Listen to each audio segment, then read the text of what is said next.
뉴욕 증시 3대 주요 지수가 오래간만에 동반 상승세를 보였습니다. 장중에 엔비디아가 또 하락하는 모습을 보이기도 했지만 결국에는 1%대 상승으로 마무리를 지으면서 또 투자 심리가 전체적으로 좋았던 게 아닐까 싶은데요. 이날 또 여러 가지 지표들도 공개가 됐었죠. 네, 여러 지표들을 확인을 해봤을 때 경제를 놓고 좀 서로 엇갈리는 측으로 풀이를 해볼 수 있는 데이터들이 나왔는데 저희 방송을 통해서 좀 꼼꼼하게 다뤄서 내용을 챙겨드리도록 하겠습니다. 그 외에도 비트코인의 추가적인 가격 상승이 나오면서 관련주들의 변동성도 나왔고요. 이러다 정말 11월 안으로 10만 달러 돌파하는 게 아닌가 하는 기대감도 계속해서 커지고 있는데 일단 간밤 뉴욕 증시도 함께 동반 상승을 했던 만큼 뉴욕 증시 마감 상황 먼저 꼼꼼하게 챙겨보도록 하겠습니다. 간밤 시장 상황 전해주시죠. 네, 3대 주요 지수 일제히 상승하는 모습이었습니다. 이날은 혼조세가 아닌 3대 주요 지수 모두 오른 초록불을 띠고 있는데요. 다우존스 지수 먼저 1%대 강세를 보이는 모습이었고요. 나스닥 지수도 확인해 보도록 하겠습니다. 상대적으로 상승률은 적습니다만 그래도 하락 출발했던 것을 감안하면 0.14% 상승 반전하는 기분 좋은 마무리를 지었고요. S&P 500 지수도 함께 보시죠. 0.63% 강세를 보였습니다. 이날 다우존스를 제외한 나스닥과 S&P 500 지수 상대적으로 기술주 비중이 큰데요. 그만큼 빅테크가 상대적으로 약했기 때문에 다우존스의 선전이 돋보이는 목요일 장이었습니다. 그렇다면 이슈 하나하나 살펴보도록 하겠습니다. 빅테크 없이 갔던 시장입니다. 기술주 중심에서 경기 민감주로 좀 투자 트렌드가 바뀌는 모습이 목요일장에 나타났는데요. 일단 금융주, 인프라 관련주 등 트램프 트레이드가 우위를 보이는 모습이었습니다. 미국 경제가 강할 것이란 믿음이 그 밑바탕에 깔려 있었다 볼 수 있을 것 같은데요. 경제 지표도 한 몫을 했겠죠. 일단 주간 실업보험 청구 건수가 이날 공개됐는데 신규 실업보험 청구 건수가 21만 3천 건 기록하면서 전주 대비로도 감소했고요. 예상치도 하회하는 모습이었습니다. 그만큼 실업자가 적다, 고용시장이 강하다라는 뜻으로 해석을 해볼 수가 있겠는데 다만 2주 연속 실업수당을 청구하는 계속 실업수당 청구 건수는 전주 대비로도 증가했고요. 예상치를 상회하는 모습들을 나타냈습니다. 즉 좀 신규와 계속 지표가 엇갈리는 흐름을 나타냈다라고 볼 수가 있을 것 같은데 계속해서 나오는 고용 지표들 챙겨보시면서 고용시장 상황 주목하셔야겠습니다. 한편 11월 필라델피아 제조업 활동지수는 좀 아쉬웠습니다. 마이너스 5.5를 기록했는데요. 10월에 플러스 10.3을 기록했던 것 그리고 예상치가 플러스 6.9였던 점을 감안하면 좀 아쉬웠습니다. 일단 그래도 시장은 앞으로 트럼프 행정부 2기가 들어서게 되면 미국 경제가 더 강해질 것이다라는 기대감에 일제히 오르는 것으로 보여지고 있습니다. 그렇다면 히트맵을 통해서 목요일장 분위기 전체적으로 어땠는지도 확인해 보시죠. 빅테크가 빠져있는 시장이었습니다. M7 종목들 장중 흐름 한번 보시죠. 일단 마이크로소프트 0.45% 내림세였고요. 애플도 좀 불안불안한 흐름을 보였습니다. 아마존, 구글 크게 하락을 했고 메타와 테슬라까지도 하락하는 모습이었죠. 사실 장중에는 그 엔비디아까지도 크게 하방 압력을 받으면서 빨간불이 켜져 있었습니다. 그러니까 M7이 모두 다 하락하는 와중에 기타 다른 종목들은 오르면서 빅테크 없이 가는 시장이었다 생각을 할 수가 있을 것 같은데요. 특히 섹터별로 보면 산업 섹터 그리고 금융 섹터 그다음으로 유틸리티 섹터 이렇게 경기에 민감한 섹터들 중심으로 경기 거래가 활발한 그런 모습들 나타났습니다. 그렇다면 엔비디아 한번 살펴보실까요? 엔비디아 흐름도 확인해 보도록 하겠습니다. 엔비디아 주가 이날 좀 출렁이는 모습들이었습니다. 주가 추이 한번 살펴보도록 하겠습니다. 어제부터 오늘 사이의 주가 추이입니다. 유독 오르고 내리고가 굉장히 많이 보이는 변동성이 큰 밤 사이 하루를 보냈는데요. 변동성의 이유를 몇 가지 좀 제시해 보자면 전분기 대비 약해진 매출 성장세, 그리고 4분기 매출 가이던스가 기대치 최상단에는 못 미쳤다는 아쉬움, 이런 여러 가지 요인들로 인해서 호실적에도 불구하고 주가가 내림세를 보이는 그런 경우들이 있었습니다. 하지만 한 전문가가 말하길 매 분기 실적이 예상치를 크게 상회하고 가이던스가 상향 조정되길 바라는 투자자들은 몇 분기 동안 어닝 서프라이즈급 실적이 없으면 투자 비중을 줄일 수 있다라는 이야기를 했습니다. 그러니까 일시적으로 너무 큰 기대를 가치를 가지고 있는 투자자들의 비중 조정일 뿐이지 지금 이런 변동성은 계속해서 나타나면서 좀 긍정적으로 바라봐야 되는 게 아닌가라는 의견이라고 해석을 해볼 수가 있겠는데요. 다음 이야기도 한번 살펴볼까요? 그리고 빅테크 소식 계속해서 이어가 보도록 하겠습니다. 일단 애플 마무리가 하락세로 이루어졌는데 인도네시아에 지금 아이폰 16 일부가 판매 금지가 돼 있죠. 하지만 이 판매 금지를 해제하기 위해서 10배 더 크게 통 크게 투자를 했다고 합니다.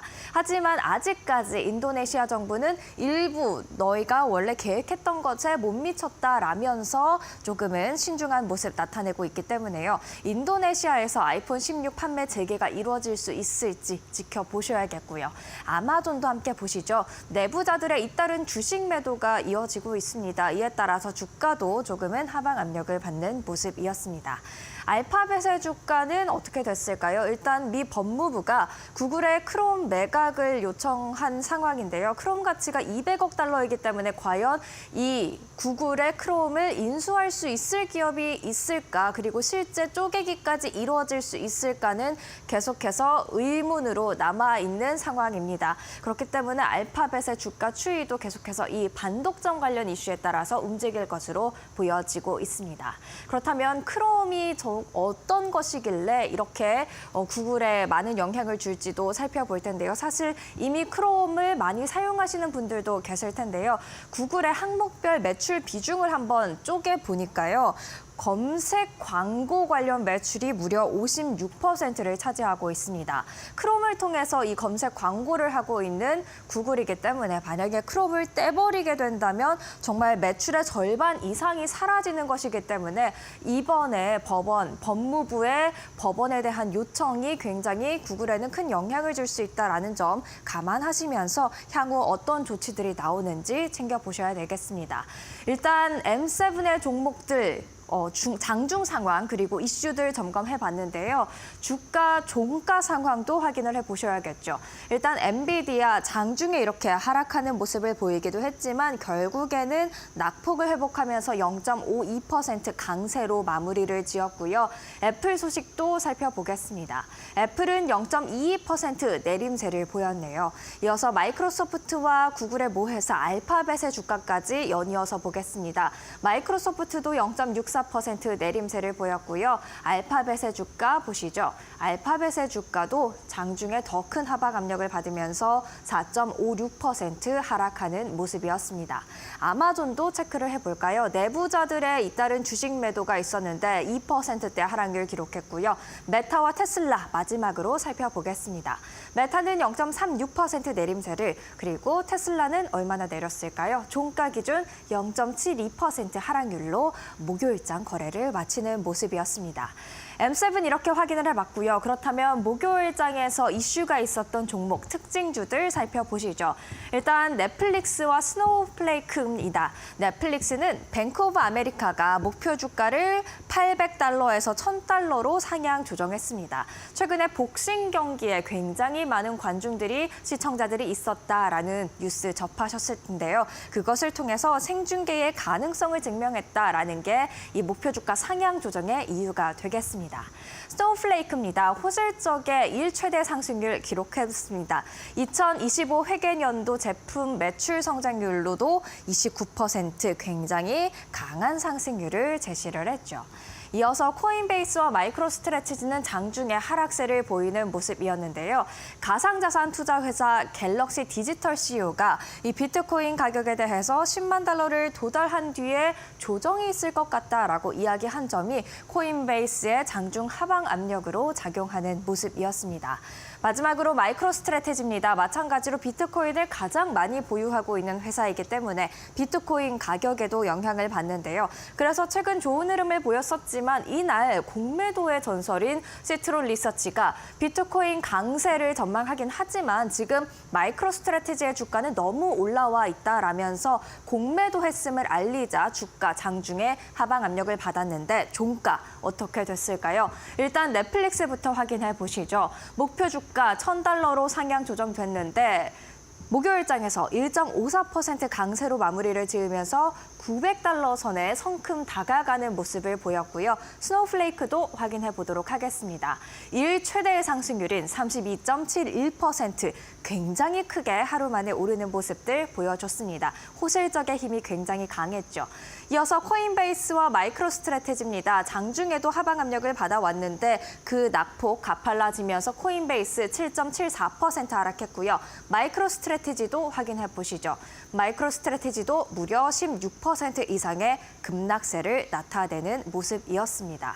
그렇다면 미 연준의 발언에도 이번 주 주목하셔야 된다 말씀을 드렸는데요. 연준이 말합니다. 그중에 미 시카고 연은 총재, 내년에도 FOMC 투표권을 가지고 있는 인물이기 때문에 지켜봐야 될 텐데 고용과 인플레이션 지표의 변동성을 평가하고 있는데 여전히 금리 인하는 필요하다. 다만 인하 속도를 늦추는 것이 합리적일 수 있다라는 이야기를 하는 모습들까지도 확인을 해볼 수가 있었습니다.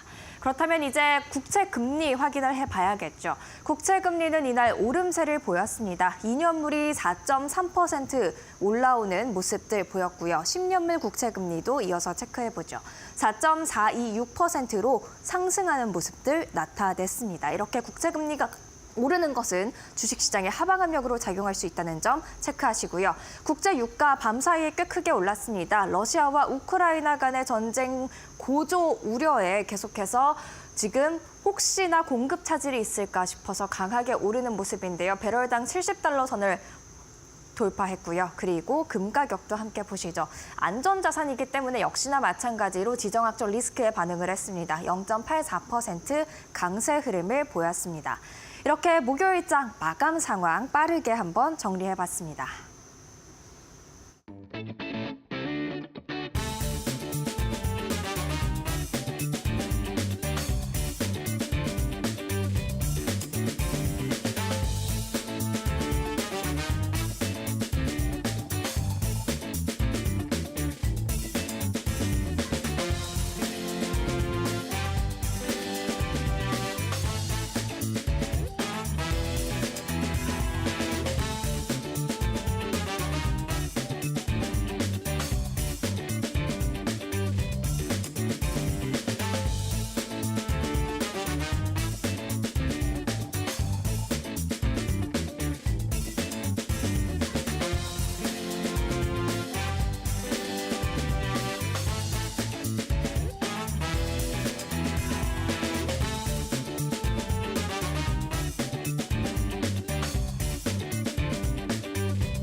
간밤에 뉴욕 증시 3대 지수가 상승으로 마무리를 했습니다. 오늘 발표됐던 주요 경제 지표들 그리고 또 연준 의원의 발언도 함께 공개가 된 만큼 해당 부분들 먼저 점검을 해보도록 할 텐데요. 일단은 미국의 10월 기존주택 거래량부터 체크를 해보도록 하겠습니다. 전월 대비해서는 상승하는 모습이 나왔지만 여전히 엄청난 견조한 수준을 보여주는 것은 아니다라는 평가가 나오고 있는 상황이고요. 10월에 미국의 이 현재 주택 거래량을 확인을 해보시면은 396만 건으로 전월 대비는 3.4%의 증가세를 보이고 있습니다. 1년 전과 비교해서는 2.9% 증가한 것으로 전문가들의 전망치에 대체로 부합하는 수치를 공개했고요. 10월 들어서 거래량이 다소 늘긴 했지만 미국의 기존 주택 거래량은 주택 매물 부족과 또 고금리 지속으로 연율 환산 기준 400만 건 이하의 저조한 수준을 머물고 있습니다. 또 미국 기준 주택 중위 가격 같은 경우는 40만 7,200달러로 전년 동기 대비해서 4%의 오름폭을 보이고 있는 상황이고요. 이 주택 재고량이 매물 가뭄을 해소하기 위해서 충분하지 않다라는 상황이 이어지다 보니까 주택 가격의 상승세가 이어지고 있습니다. 현재 이러한 상황을 놓고 한 이코노미스트는 주택 판매 부진의 최악의 상황을 끝내고 주택 재고 증가와 함께 거래량 증가로 이어질 수 있다라고 평가를 하고 있는데요. 또 여기에 고용 증가세와 성장세 지속은 주택 수요 증가로도 이어질 수 있다라고 전했습니다. 여기에서 언급한 고용과 관련된 지표 간밤에 또 함께 나왔죠. 지난주 신규 실업수당 청구 건수도 체크해 보도록 할 텐데 여전히 미국의 고용은 견조한 것으로 확인이 됐습니다. 지난 한 주 동안 21만 3천 건의 신규 실업수당 청구 건수가 기록이 됐는데 지난 그 직전 주보다도 6천 건이 감소한 것으로 확인이 됐고요. 또 7개월 만에 가장 낮은 수치를 보여주기도 했습니다.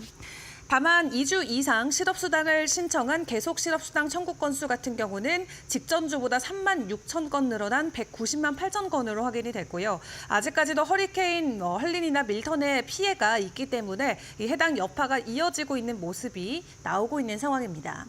미국의 경기 전망에 대한 우려가 여전히 남아있는 가운데 월가에서는 미국의 고용시장 동향에 촉각을 계속해서 곤두세우고 있는 상황이죠. 또 간밤에 오성 굴스비 시카고 연은총재 발언도 있었는데요. 굴스비 총재는 연말이 다가오면서 미국 경제가 전환점에 놓여 있다라고 평가하면서 현재 시점이 통화 정책에 있어서 매우 중요한 순간이라고 전했습니다. 다만 올가을 연준이 보여준 속도보다는 더 느린 속도로 금리 인하가 진행될 가능성이 있다라고 내다보고 있는 상황인데 일단 굴스비 총재 같은 경우는 내년에 연방공개시장위원회에서 투표권을 가지게 되는 인사 중에 한 명입니다.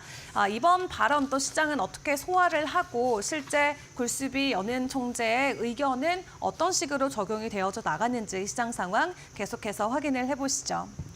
자, 그런 가운데 UBS 월가에서는 여전히 이 내년의 주식시장을 긍정적으로 전망을 하고 있습니다. 이제 어느덧 S&P 500의 목표치가 내년 7,000선까지 올라와 있는 상황인데요. 6,500에서 6,700까지 지속적으로 이 S&P 지수에 대한 목표가를 올려잡은 이 리포트들을 늘 함께 이 시간을 통해서 공유를 해봤는데 간밤에는 7,000선까지 높여잡은 지수도 함께 공개가 됐습니다. 마크 헤펠레 UBS 최고 투자 책임자는 시장과 경제의 발전이 현재까지 10년을 번영의 20대로 부르게 만들었다라고 평가하면서 높은 경제 성장과 강력한 시장 수익률 그리고 생산성 향상 등의 특징을 보여주고 있다고 현재 시장을 평가했습니다. 그러면서 트럼프 행정부의 감세와 규제 완화 정책의 견조한 성장과 인공지능에 대한 지속적인 투자를 강화한다면서 주식시장은 추가적인 상승을 경험할 것이라고 언급을 했는데요. 내년의 기준 목표치를 S&P 500을 6,600으로 설정을 했지만 정말 낙관적인 시나리오를 놓고 이야기를 했을 때는 내년 말까지 S&P 500 지수가 7,000선까지 도달할 수 있다는 가능성을 제시하고 있습니다.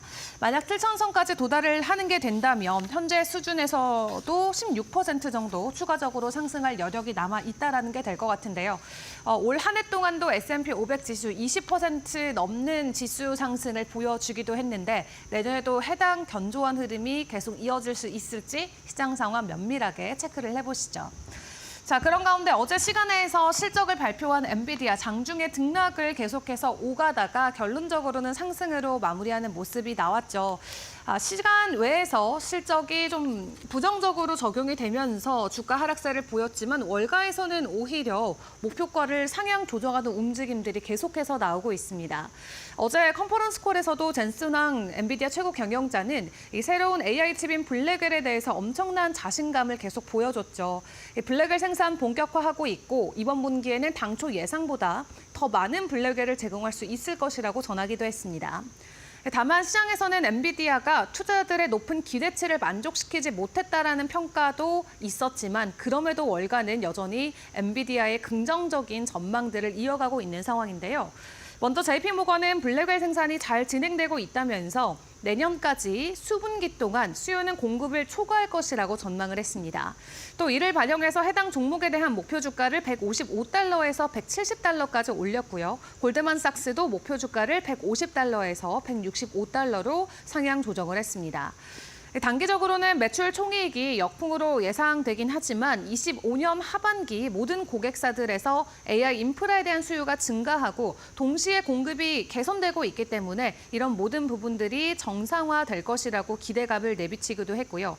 바클레이즈 같은 경우는 두 개 분기 안으로 블랙웰이 더 나은 위치에 서게 될 것이라면서 엔비디아의 목표 주가를 기존 145달러에서 160달러 선으로 제시하기도 했습니다. 그 외에도 미주호증권도 165달러에서 170달러로 상향 조정하는 등 월가에선 여전히 긍정적인 전망치를 내놓고 있는데요.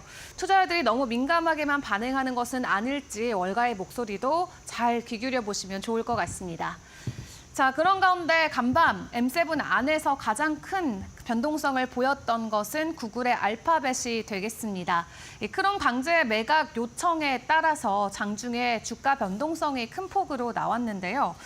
오늘 장중에 5% 정도까지 주가 하락이 나오다가 시간 외에서도 현재 약보합권의 거래가 이어지고 있는 상황입니다.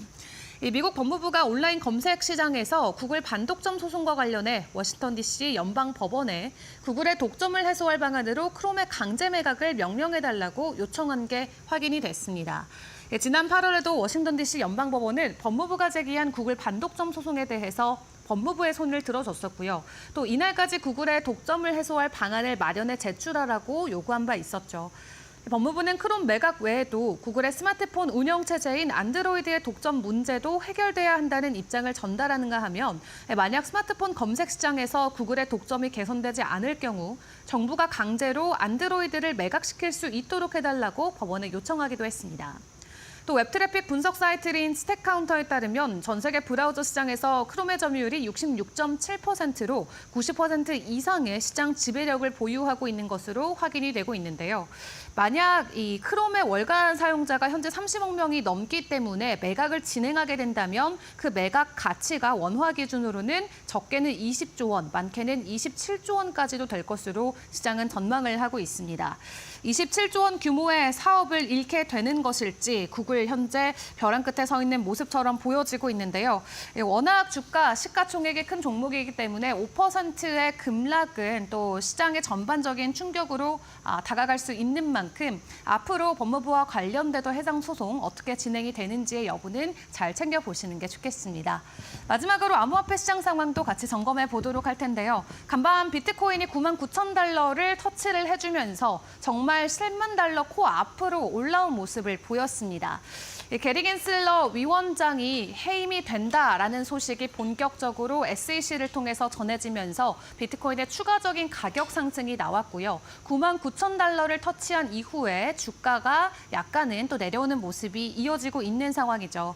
이 암호화폐 업계에서는 저승사자로 불릴 만큼 굉장히 관련돼서 엄격한 규제안들을 내밀고 프로젝트나 거래소 또 사업자들을 어렵게 하는 위치에 빠뜨리게 했던 대표적인 인물인데 트럼프 당선 취임 첫날에 원래는 해임하는 것이 목표였는데 본인이 직접 SEC 차원에서 잦은 사퇴한다라는 공식 성명서가 먼저 발표가 되면서 그대로 기대감이 비트코인 가격에는 반영이 되는 것 같습니다. 다만 코인베이스의 CEO가 또 본인이 보유하고 있던 지분을 매각했다는 소식이 전해지면서 99,000달러까지 올랐던 비트코인의 가격은 약간 주춤하는 모습을 보였는데요. 다만 아시아 마켓 시장 또 오픈 시간에 맞춰서 추가적인 유동성 유입으로 가격 상승이 나올 수 있다는 것은 잘 기억을 해보시면 좋을 것 같습니다. 지금까지 머스노 5 시간이었습니다.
안녕하세요. 멘토 신섭입니다. 오늘의 주제는 매그니피센트 7 특집 5 엔비디아입니다. 피트 갓비디아가 세우는 갓벽은 이제 넘사벽. 자, 점점 요즘에 유행하는 말들이 현실화되고 있죠. 해외 주식시장, 특히 미국 증시를 하면 세금을 잃지만 국내 증시를 하면 원금을 잃는다. 그리고 삼성 접자, 갓비디아. 이게 그냥 우스갯소리만은 아니죠. 정말로 마음만은 그럴 겁니다. 지금 이제 5, 60, 70, 80대 우리나라 주식시장을 정말 오랫동안 삼성전자를 뭐 3만 원 시절부터 봐왔던 7, 80대조차도 이제는 정말 애증의 관계를 접고 싶다. 그래서 삼성을 접고 싶다. 진짜 그러시는 분들이 많다고 하고 그런 것들이 그 어떤 옆에 얘기로만 들리는 게 아니라 실제로 그 집계로 나오고 있죠. 젊은 층들은 다 떠났고요. 그 애증을 갖고 있는 이제 중장년층들마저 무브머니가 일어나고 있는 이 상황. 정말로 심각한 상황입니다. 물론 계속해서 지금 매그니피센트 7을 다루고 엔비디아까지 다루고 있지만 그래도 한국인이니까 참 한편으로는 이 주제를 다루면서도 뭔가 암울한 마음이 없을 수가 없네요. 그렇죠? 왜냐하면 5년, 10년 살아온 게 아니기 때문에 저도 한국에서 오래 살았기 때문에 한국인이기 때문에 신경이 안 쓰인다는 거는 거짓말일 겁니다. 그렇다고 해가지고 뭐 그것 때문에 엔비디아의 어떤 실적이라던가 지금 성과를 깎아내리거나 이럴 마음은 추호도 없고 그럴 필요도 없겠죠. 지금 이제 5조 달러 얘기가 나오고 있습니다. 여기서 더 40% 올라가서 5조 달러.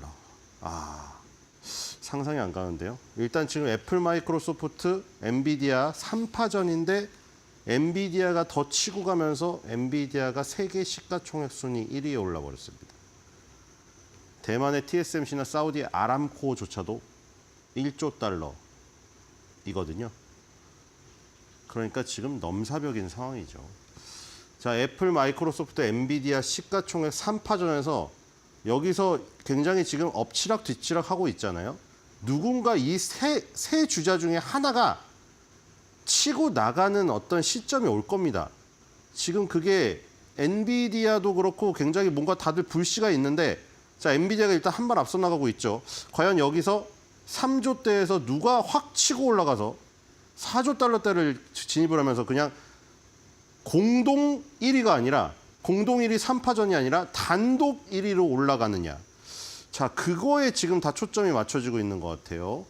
자, 과연 엔비디아가 단독 1위로 올라가면서 공동 1위였던 나머지 두 주자를 저 멀리 떨쳐낼 수 있을까? 과연 지금 굉장히 귀추가 주목됩니다.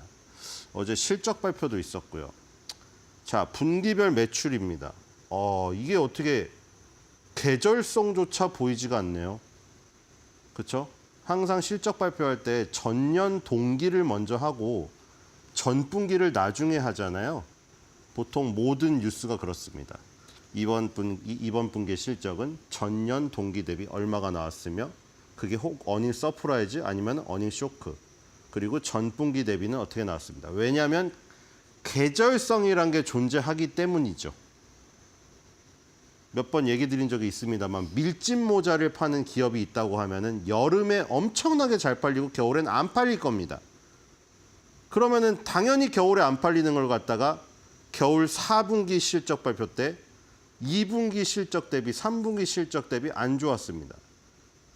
그거는 어닝 쇼크가 아니고 당연한 얘기겠죠. 그러니까 전년의 겨울하고 이번 연도 겨울을 비교해야겠죠. 그런 기업은.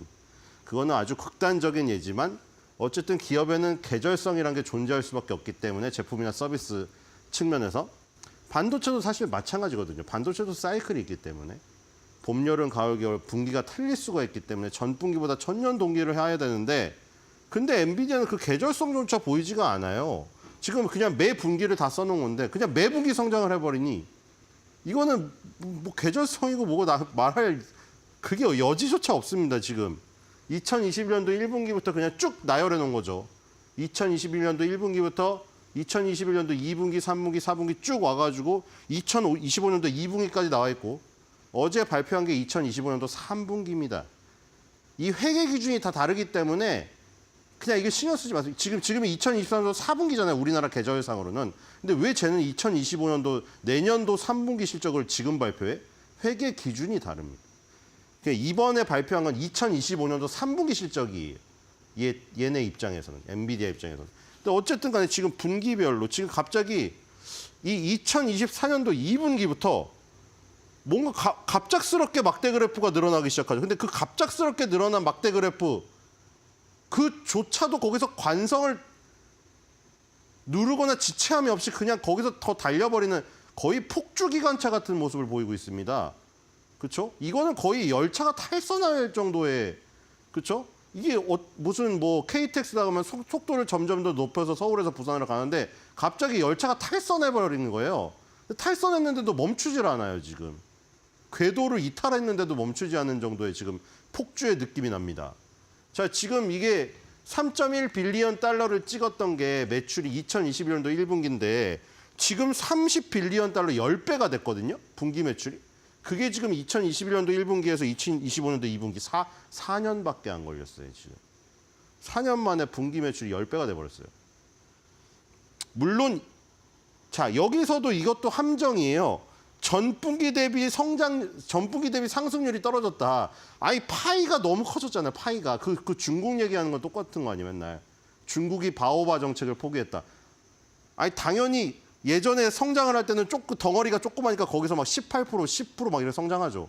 지금 7%, 6%, 5% 그 숫자가 작아진 게 그걸로만 판단할 수가 없는 게 덩어리가 이만큼 기본 덩어리가 이만큼 커졌는데 그거에 8%인데요. 그러니까 그 바오바 정책을 포기했다는 게 이제 8%라는 숫자의 8자를 좋아하기 때문에 상징적이어서 그런 거지. 그렇죠? 중국은 8자를 좋아하잖아요. 맨날 신년이고 뭐고 다 8888 번호판이 제일 비싸요, 거기서. 8자를 좋아하기 때문에. 그래서 8이라는 상징적인 그 숫자를 포기하기 싫어가지고 그런 거지. 그거를 포기했다고 해가지고 뭐 중국 경제가 무너지고 이런 건 아니죠. 7, 6으로 갔다고 해서 덩어리가 기본 덩어리 곱하기 이만한 덩어리에다가 곱하기 4한 게 요만한 덩어리일 때 곱하기 40한 거랑 똑같은데요. 그렇죠? 그러니까 지금 이게 전분기 대비 이제 성장률이 떨어진다는 거는 아니 당연히 떨어질 수밖에 없죠. 지금 이게 3.1 빌리언 달러에서 30 빌리언 10배가 됐는데요. 어쨌든 2025년도 1분기에서 2분기 여기는 폭이 작아진 건 사실입니다. 여기가 월등했죠. 2024년도 1분기에서 2분기로 넘어갈 때 갑자기 두 배가 늘면서 깜짝 실적이 지금 애플, 마이크로소프트 다 거쳐왔지만 데이터 센터에 혈안이 되어 있잖아요. 마이크로소프트, 메타도 그렇고 테슬라도 그렇고 전부 다 데이터 센터를 지으려면 얘네 두뇌 칩이 없으면 안 돼요. 그러니까 매그니피센트 7에 속한 모든 기업들이 다 데이터 센터 뭘로 돈 벌더라도 그렇죠. 뭘로 돈 벌는 건 다 틀린데 그 돈 가지고 하는 일은 다 똑같아요, 지금. 모두 다 데이터 센터를 짓고 있거든요. 그러니까 그 데이터 센터에 들어가는 이 지금 두뇌에 해당되는 칩, 얘네가 독점을 하고 있기 때문에 여기서 이제 폭주를 해버린 것이죠. 자, 뒤로 가겠습니다. 2025년도 3분기 실적은 이제 이따 나오겠지만 거기 또 넘었어요. 지금 이게 30억 달러가 300억 달러인데 이거 오타 났네요. 그죠? 이 사이트에서. 자, 이 지금 50억 달러, 이 전에 1분기 아까 30억 달러 있었죠. 30억 달러에서 300억 달러로 갔어요, 지금. 대단합니다. 뒤로 가보겠습니다. 자, 이 매출 비중. 자, 애플은 뭐 많이 팔았죠? 이제 대충 무슨 장사를 우리가 애플, 마이크로소프트, 뭐 테슬라, 또 메타, 아마존 막 다 하겠지만 사실 그냥 우리가 그냥 간단히 생각하기에 아마존도 영업이익 같은 경우에 지금 대부분이 지금 클라우딩 서비스에서 나오고 있는데 우리는 그냥 생각이 맨날 접하는 게 아마존에서 뭐 쇼핑하고 이러는 거니까 야, 쟤네 쇼핑해서 영업이익 다 버는 거야. 그렇게 생각했죠. 물론 매출은 쇼핑에서 많은데 영업이익이 지금 클라우딩 서비스에서 다 나온다는 건 지금 감이 안 왔잖아요. 마이크로소프트도 맨날 이제 이 윈도우를 쓰다 보니까 야, 쟤네 윈도우로 다 돈 버는 거 아니야? 했는데 지금 애저가 돈 제일 많이 벌고 있죠. 그러니까 지금 우리가 그냥 일반적으로 생각하는 어떤 그 느낌이랑은 다르단 말이에요. 지금 엔비디아도 워낙에 지금 뭐 남자분들은 조금 더 알겠죠. 더. 왜냐면 웬만하면은 여자분들도 좋아하는 사람도 있지만 대부분 확률적으로 따졌을 때 남자애들이 어렸을 때 컴퓨터 게임이나 이런 걸 많이 하고 어렸을 때 막 요즘 용산 갔다 왔다 막 하면서 그 그래픽 카드에 조금 더 민감하기 때문에 쟤네 그래픽 카드 만드는 회사라는 인식이 강할 거예요.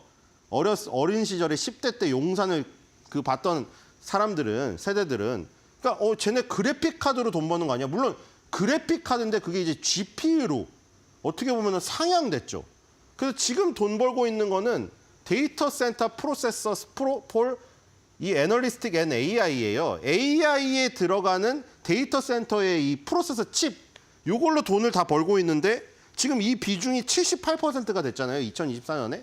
2029년도만 해도 제일 돈을 많이 버는 건 아까 바로 그거예요. 그래픽 카드. 뭐 그 당시에 그래픽 카드였죠. 인텔의 CPU가 장착이 되고 메인 활동을 하면서 그래픽 카드가 보조 활동을 하는 어떤 컴퓨터의 구성. 그렇죠?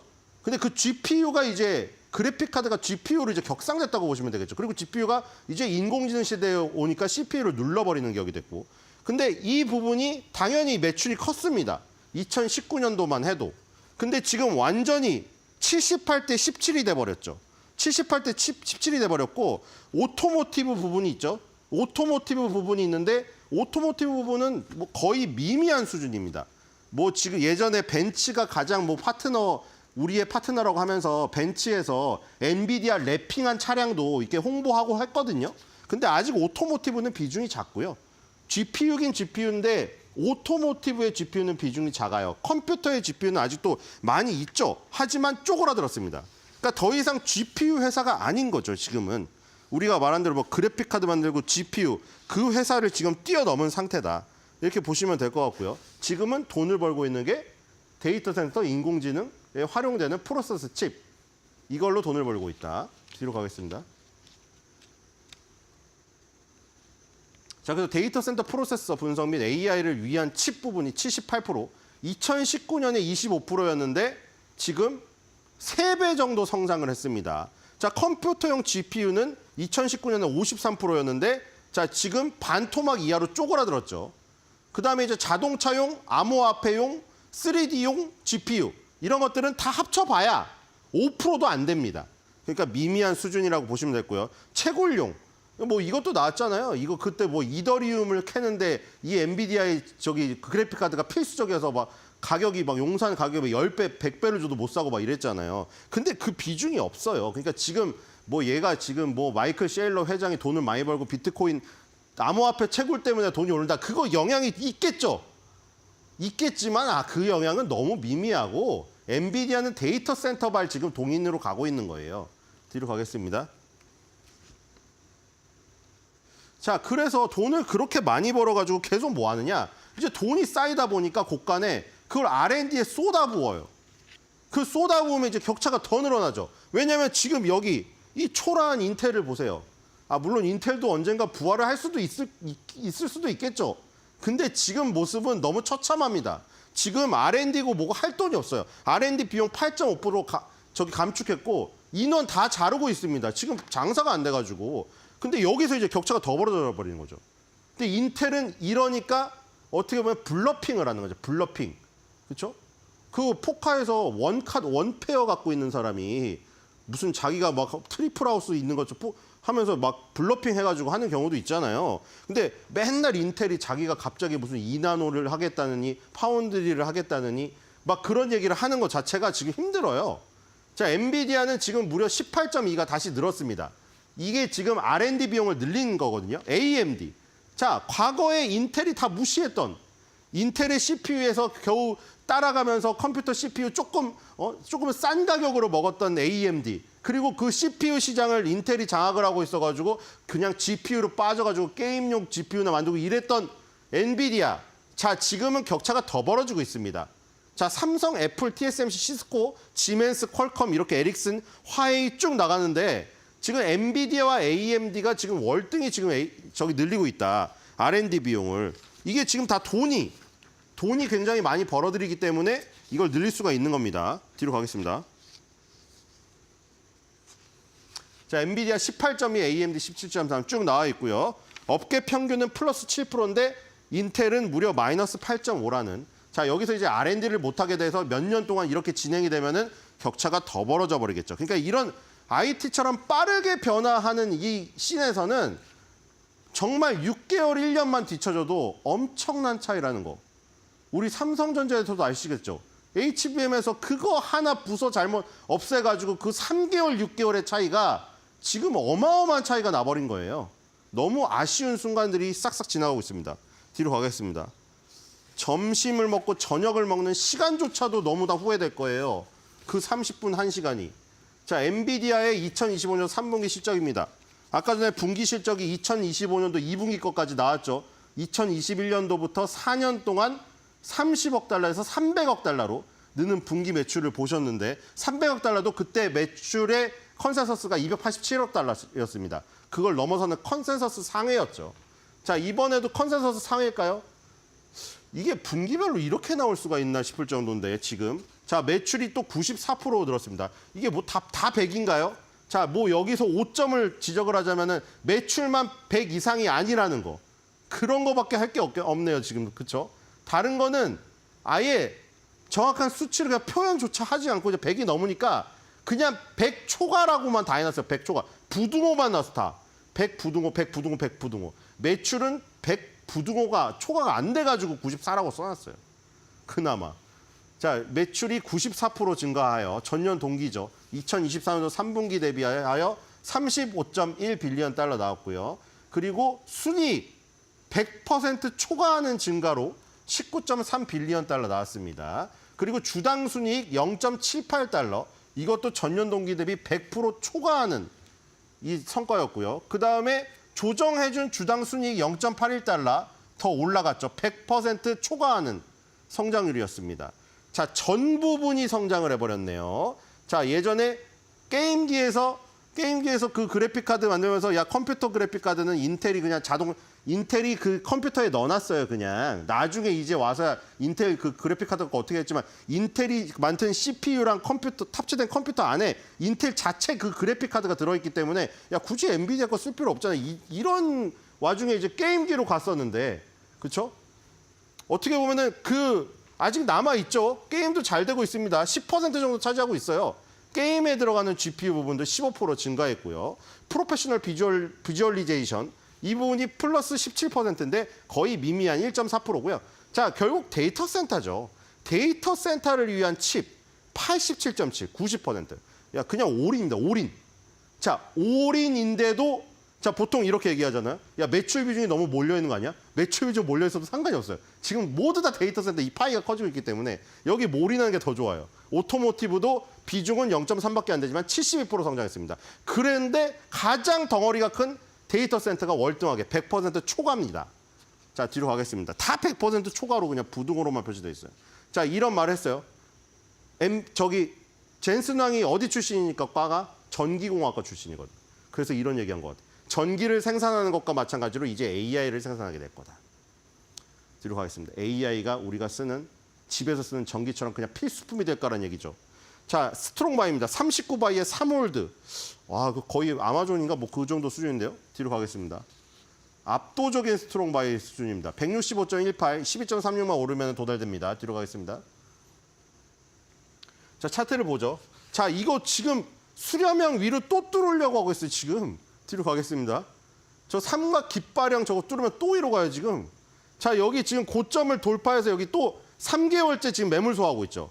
여기 또 날릴 가능성이 있습니다. 뒤로 가겠습니다. 또 점프할 가능성이 있죠. 지금 끝이 없어요, 지금. 자, 여기서 지금 행보구간을 넘어서 가지고 한 단계 또 올라갔어요. 뒤로 가겠습니다. 이격이 상당히 벌어져 있다는 거 말고는 그게 없습니다. 자, 데니스라는 이 레스토랑에서 회사가 없어가지고 여기 이 자리에 앉아가지고 연구를 했어요. 그래서 나중에 다시 찾아갔어요. 데니스 레스토랑 사장님을. 그랬더니 이 표창장을 받았습니다. 뒤로 가겠습니다. 그 자리가 바로 이 자리예요. 여기서 시작했어요. 뒤로 가겠습니다. 회사가 없어가지고. 자, 그리고 자, 주가가 100달러일 때 문신 보여줬거든요. 근데 그 뒤로 문신을 더 많이 할 줄 알았지만 문신 너무 아프답니다. 안 한대요. 뒤로 가겠습니다. 제가 문신충은 싫어하는데 젠슨왕은 인정합니다. 자, 이거 얼마 전에 굉장히 웃긴 장면이었죠. 손정희 회장이 야, 이거 나 이거 팔아서 큰일 났어. 그랬더니 같이 울어줄게요. 괜찮아요. 네, 인간미까지 있습니다. 뒤로 가겠습니다.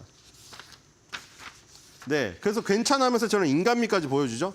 자, 그래서 어쩔 수 없이 엔비디아 너무 지금 황비디아가 됐지만 그냥 이럴 때 같이 외칠 수밖에 없습니다. 이거 뭐 예 할 때 아니요 하세요. 그런 광고는 지금 먹히지가 않아요. 엔비디아 다 같이 외치자. 갓비디아.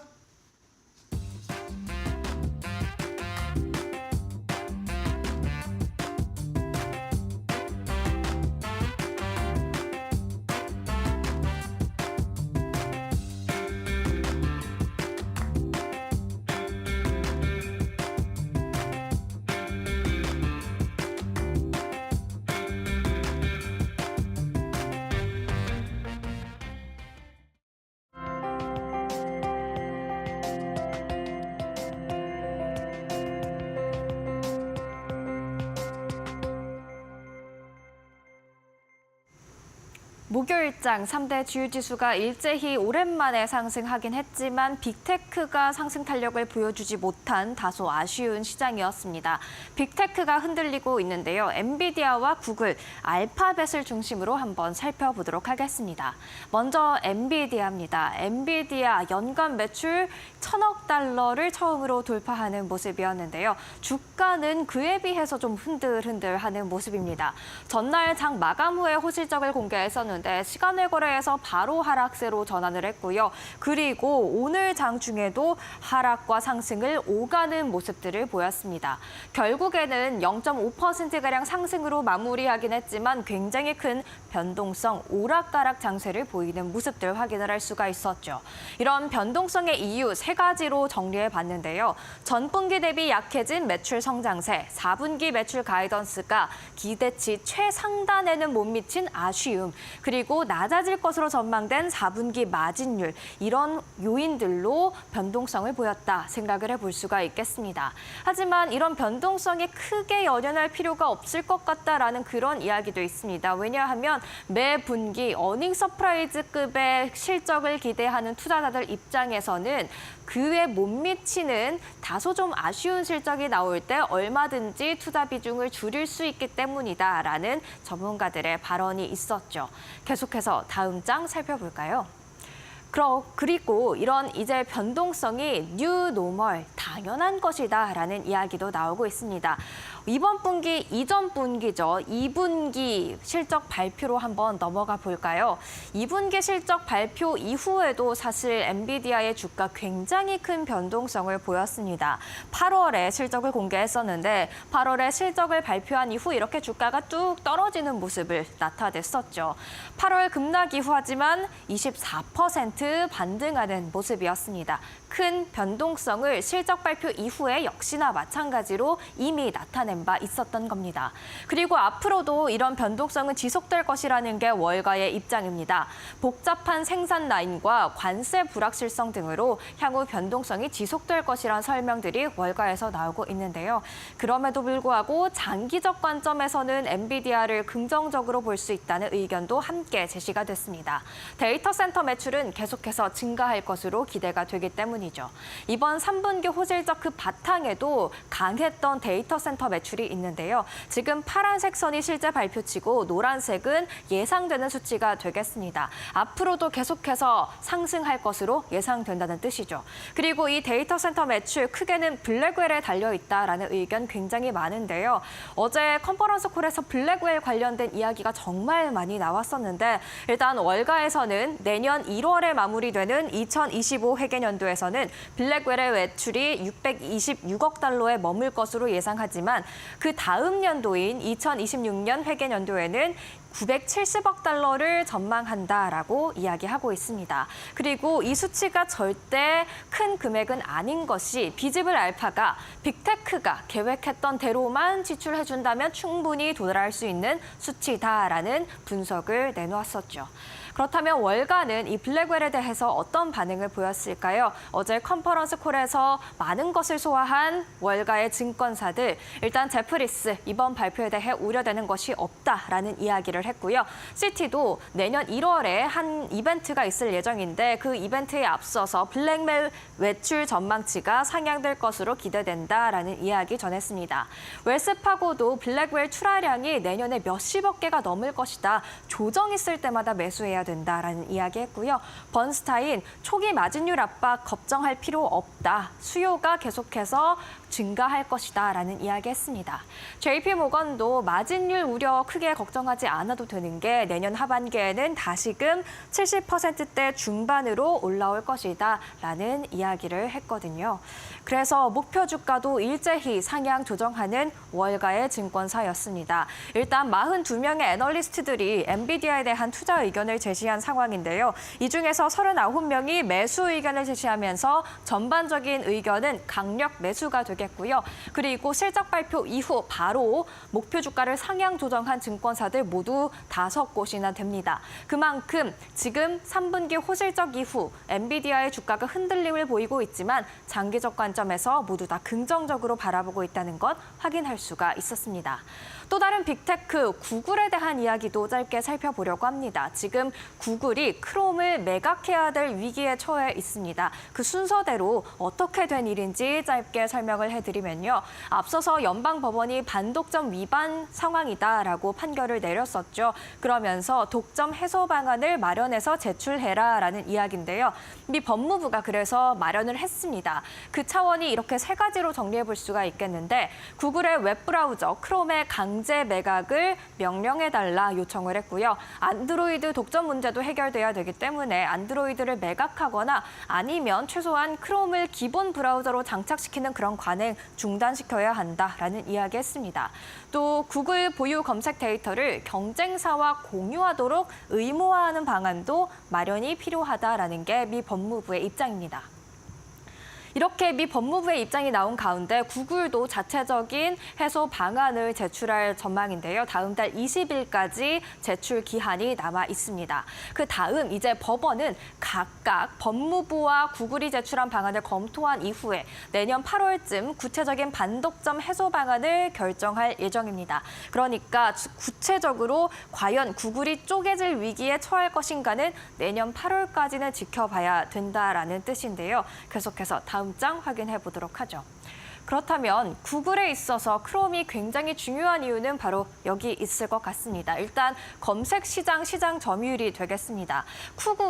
크롬이 전 세계 검색 시장에서 무려 65%의 시장 점유율을 차지하고 있기 때문에 미 정부가 공정성을 담보해야 하는 입장에서는 반독점법 우려하는 게 맞는데요. 구글의 입장에서는 지금 크롬을 통한 광고 매출이 56% 가까이 나오고 있는 상황입니다. 그렇기 때문에 크롬을 떼내게 된다면 매출의 절반 이상이 날아가게 되는 상황인 거죠. 그렇기 때문에 구글은 심혈을 다해서 방어할 것으로 예상이 되고 있는데 법무부의 제안에 대해서 구글은 일단 어떤 반응을 내놨을까요? 확인해 보시죠.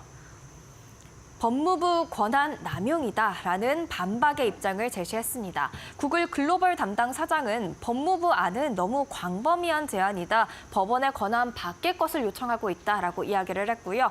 구글 규제 담당 부사장도 법무부는 이번 소송에서 법률적인 범위를 벗어나는 급진적인 목표를 추진하고 있다라는 이야기를 남겼습니다. 그만큼 항소에 대한 이야기 이미 나왔던 만큼 굉장히 큰 반발이 이어질 것으로 예상이 되는데 그렇다면 이 위기 속에서 구글이 기댈 수 있는 부분은 어디가 있을까요? 두 가지가 있습니다. 바로 항소와 도널드 트럼프입니다. 항소는 이미 전 사례가 있었죠. 1998년 법무부가 마이크로소프트를 상대로 제기했던 반독점법 위반 소송도 항소심에서 뒤집힌 바 있습니다. 이번에 구글도 이와 같은 절차를 밟을 것으로 예상이 되는 거고요. 또 도널드 트럼프에 기대 볼 수도 있겠는데요. 트럼프 당선인 지난 10월에 시카고 유세 현장에서 회사를 망가뜨리고 싶은 건 아니지 않냐. 쪼개는 방법 외에 더 공정해질 수 있는 수단을 찾아야 한다라면서 반독점 규제에는 좀 찬성하는 모습이지만 쪼개기는 무리하다라는 입장을 이미 내비친 바 있습니다. 그래서 구글은 이 두 가지에 기대해서 앞으로 대응해 나갈 것으로 생각이 되고 있습니다.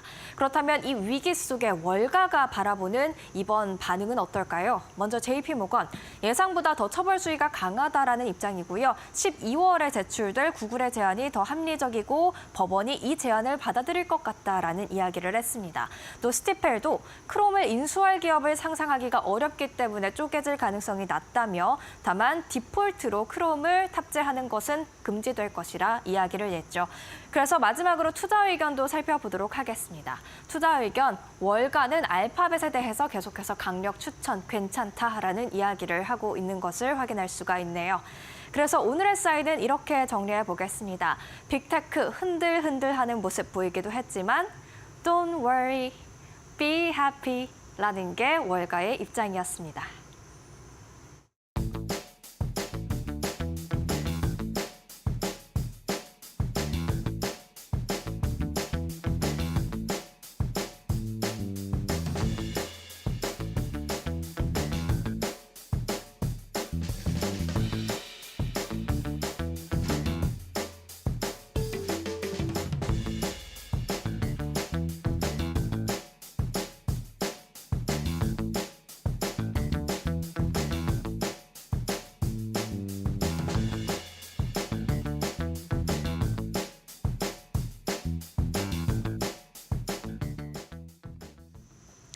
어제 시장에서 개인들은 이렇게 외치는 것 같았죠. 이젠 우리도 힘들다.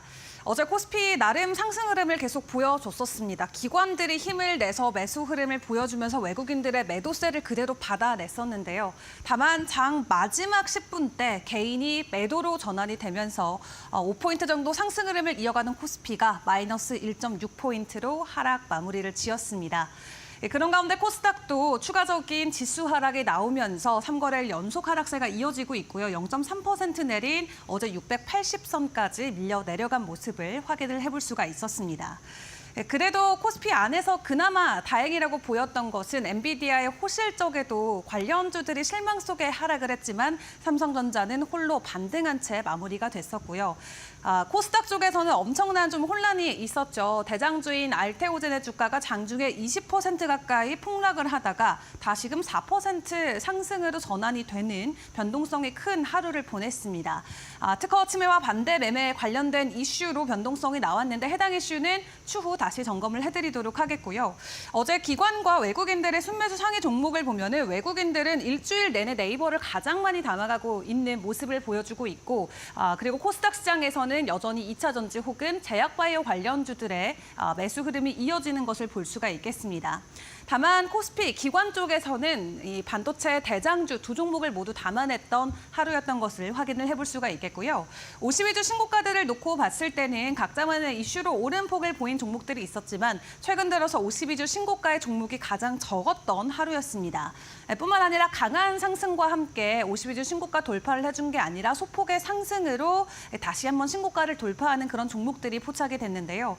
이 밸류와 펀드와 관련돼서 최근 통신과 금융 쪽의 종목들의 변동성이 나오고 있는데 LG U+ 같은 경우는 이날장에서도 3% 가까이 추가 상승을 하면서 52주 신고가 돌파를 했고요. SY셀텍 같은 경우도 지금 우크라이나 휴전과 관련해서 함께 수혜주로 묶이면서 추가 상승이 나온 채 52주 신고가 돌파를 했습니다. 자, 그럼 섹터와 이슈 단에서의 흐름도 함께 분석을 해보도록 할 텐데요. 힘이 정말 없는 시장입니다. 모든 섹터가 힘이 빠진 채 진행이 된다는 느낌이 들고 그 안에서도 이 테마성이 강한 중소형 테마 위주로 수급이 돌아가고 있는 모습이죠. 특히 어제는 우크라이나와 러시아 좀 전쟁에 초점이 맞춰진 채 재건이나 농기계 쪽에서의 추가적인 급등 흐름이 나왔고요. 이 범양건영과 삼부토건 두 자릿수 이상의 상승 흐름이 이번 주 내내 이어지고 있습니다. 두 종목 모두 상한가 안착하는 모습이 나왔고 농기계 쪽에서는 대동그룹주들이 일제히 강한 상승을 보였죠. 이 농기계 관련해서는 가장 대장주로도 생각을 해볼 수가 있겠는데 대동뿐만 아니라 대동의 자회사인 대동금속과 기업까지 상한가에 안착을 하면서 어제는 재건과 관련된 테마가 확실히 핫했던 하루였던 것 같습니다. 자, 그런 가운데 매일매일 신고가를 경신해 나가고 있는 비트코인, 암호화폐 관련주들도 함께 웃고 있는 모습이죠. 어제 컴퓨터홀딩스가 15%대, 플레이그램이 14% 상승을 보였는데 트럼프가 백악관에 가상화폐 전담직을 신설하겠다라는 검토 소식이 전해지면서 뉴욕 시간 기준으로 신고가 돌파를 했고요. 국내 시장에서는 암호화폐 관련주들의 추가 상승이 나왔습니다. 그리고 간밤에는 SEC의 위원장인 게리 겐슬러 의장이 이제 사임을 한다라는 소식이 공식적으로 발표가 되면서 해당 수혜로 비트코인이 간밤 99,000달러를 돌파하는 기염을 또 토해내기도 했는데요. 어제 보였던 해당 상승 흐름이 오늘 장에서도 그대로 온기가 이어질지도 주목을 해보시면 좋겠습니다. 자, 그럼 시간의 거래에서 우리가 주목해볼 이슈와 종목들은 어떤 것들이 있었을까요? 상한가부터 체크를 해보시죠. 어제 개별주 위주로 상한가 들어갔던 종목이 3종목 나왔습니다. 푸드나무와 CJ 바이오사이언스, 삼진 L&D 나왔는데 장 출발 이후의 변동성은 주의를 해보시는 게 좋겠고요. 그리고 어제 알테오젠 관련해서 다시 한번 이슈 점검을 해봐야 될 것 같은데 어제 알테오젠 도대체 무슨 일이 있었던 걸까요? 최근 야금야금 좀 가격 하락이 나오고 있었는데 어제 20%대 급락이 나왔던 이유 같이 점검을 해보도록 하겠습니다. 일단 첫 번째로는 그동안에 좀 지수에 부진이 되어졌던 소문 같은 거죠. 골드만삭스 보고서에서 알테오젠이 특허를 침해했을 수도 있다라는 가능성이 제기된 게 확인이 되면서 지난 이틀 동안 주가의 하락세가 이어졌었고요. 지금 SC 제형과 관련해서 변형 기술을 가지고 있는 건 전 세계 딱 2기업밖에 없습니다. 알테오젠과 할로자임밖에 없는데 이 골드만삭스가 할로자임 리포트를 통해서 알테오젠이 사실은 특허 침해 가능성이 있는 것 같다라는 코멘트가 나오면서 연일해서 주가 하락이 있었고요. 이런 소문 소문이 있는 가운데 또 어제는 반대 매매와 관련된 이슈가 부각이 되기도 했었고 장중에는 알테오젠이 추가적으로 이 전환 상황 우선주를 발행한다는 소식까지 겹치면서 주가가 20%대까지 급락을 했습니다. 내년 1월 내 2천억 원 규모의 우선주를 발행한다라는 건데 결론적으로는 주주가치 회고까지 이어지는 훼손까지 이어지는 부분이기 때문에 시장에서는 부정적으로 받아들일 수밖에 없었고요. 다만 장중에 한 슈퍼개미가 6만 주 이상을 매수를 했다는 소식이 전해지면서 다시 4% 급반등을 하는 모습을 보였습니다. 다만 어제 장 막판 때쯤 돼서 알테오젠 측이 우리 발행하는 거 없다, 정해진 바 없다라고 공식적으로 공시를 통해서 입장 표명을 하면서 다행히 좀 오늘장은 그나마 차분한 하루를 보내가지 않을까 싶은데요. 그래도 어제 보였던 이런 변동성이 오늘장엔 어떻게 작용이 될지도 잘 지켜보시는 게 중요할 것 같습니다.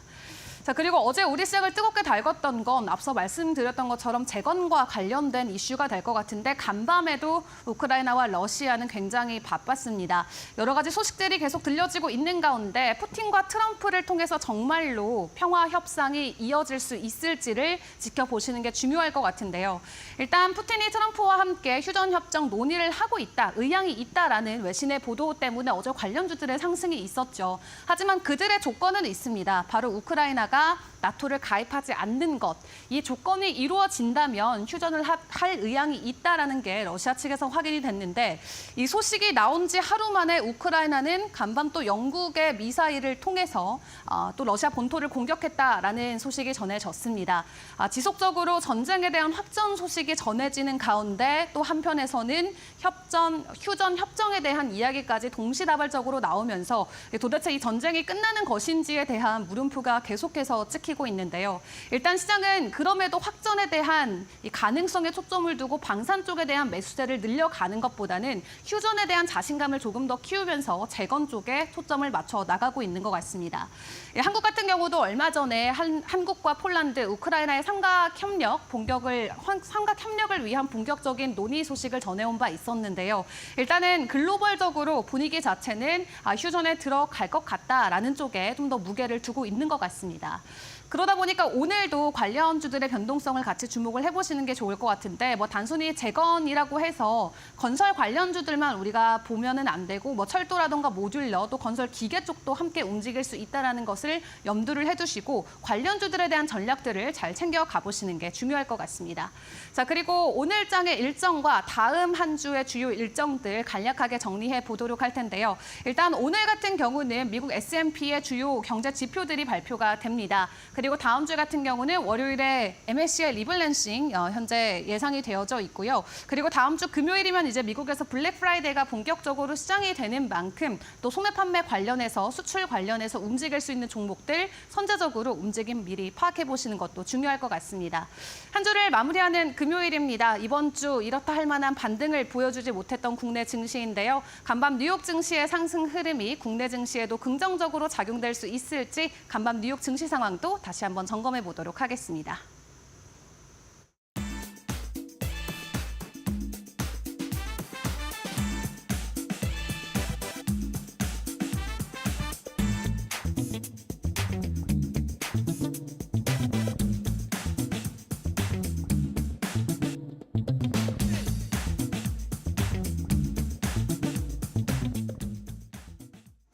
그러면 이어서 뉴욕 증시만의 시그널도 잡아보도록 하겠습니다. 일단 밤 사이에 3대 주요 지수 오래간만에 일제히 상승했습니다. 3대 주요 지수가 상승했는데 다우 지수가 특히 1%대 상승으로 큰 상승률을 기록하는 모습이었죠. M7 빅테크의 흐름은 좀 엇갈렸는데요. 엔비디아 장중에 내리다가 오르다가 이런 오르락 내리락을 반복하다가 결국에는 0.54% 상승 마감했지만 기타 다른 빅테크들은 내림세를 보였습니다. 애플도 0.21% 하락했고요. 그리고 특히 구글의 모회사죠. 알파벳은 4%대 하락률을 기록하는 모습이었습니다. 러시아와 우크라이나의 전쟁 위기가 고조되고 있습니다. 계속해서 그 긴장감이 더욱더 커지고 있는 가운데 혹시나 원유 공급에 차질이 생길까 싶어서 WTI 가격 오르는 모습이었습니다. 배럴당 70달러 선으로 올라왔고요. 안전자산에 대한 수요는 당연히 커지고 있겠죠. 금 가격 계속 달리고 달립니다. 0.9% 강세를 기록했습니다. 이날 경제 지표 몇 가지가 공개됐습니다. 일단 고용시장, 연준이 주목하고 있는 시장인데 주간 실업보험 청구 건수 좀 엇갈린 흐름이었습니다. 신규 실업보험 청구 건수는 예상치와 전주 수치를 하회하면서 고용시장이 강함을 시사했지만 2주 연속 실업수당을 청구하는 계속 실업보험 청구 건수가 전주 또는 예상치보다 높게 나오면서 좀 엇갈린 흐름을 보여서 계속해서 좀 세밀한 분석이 필요할 것 같고요.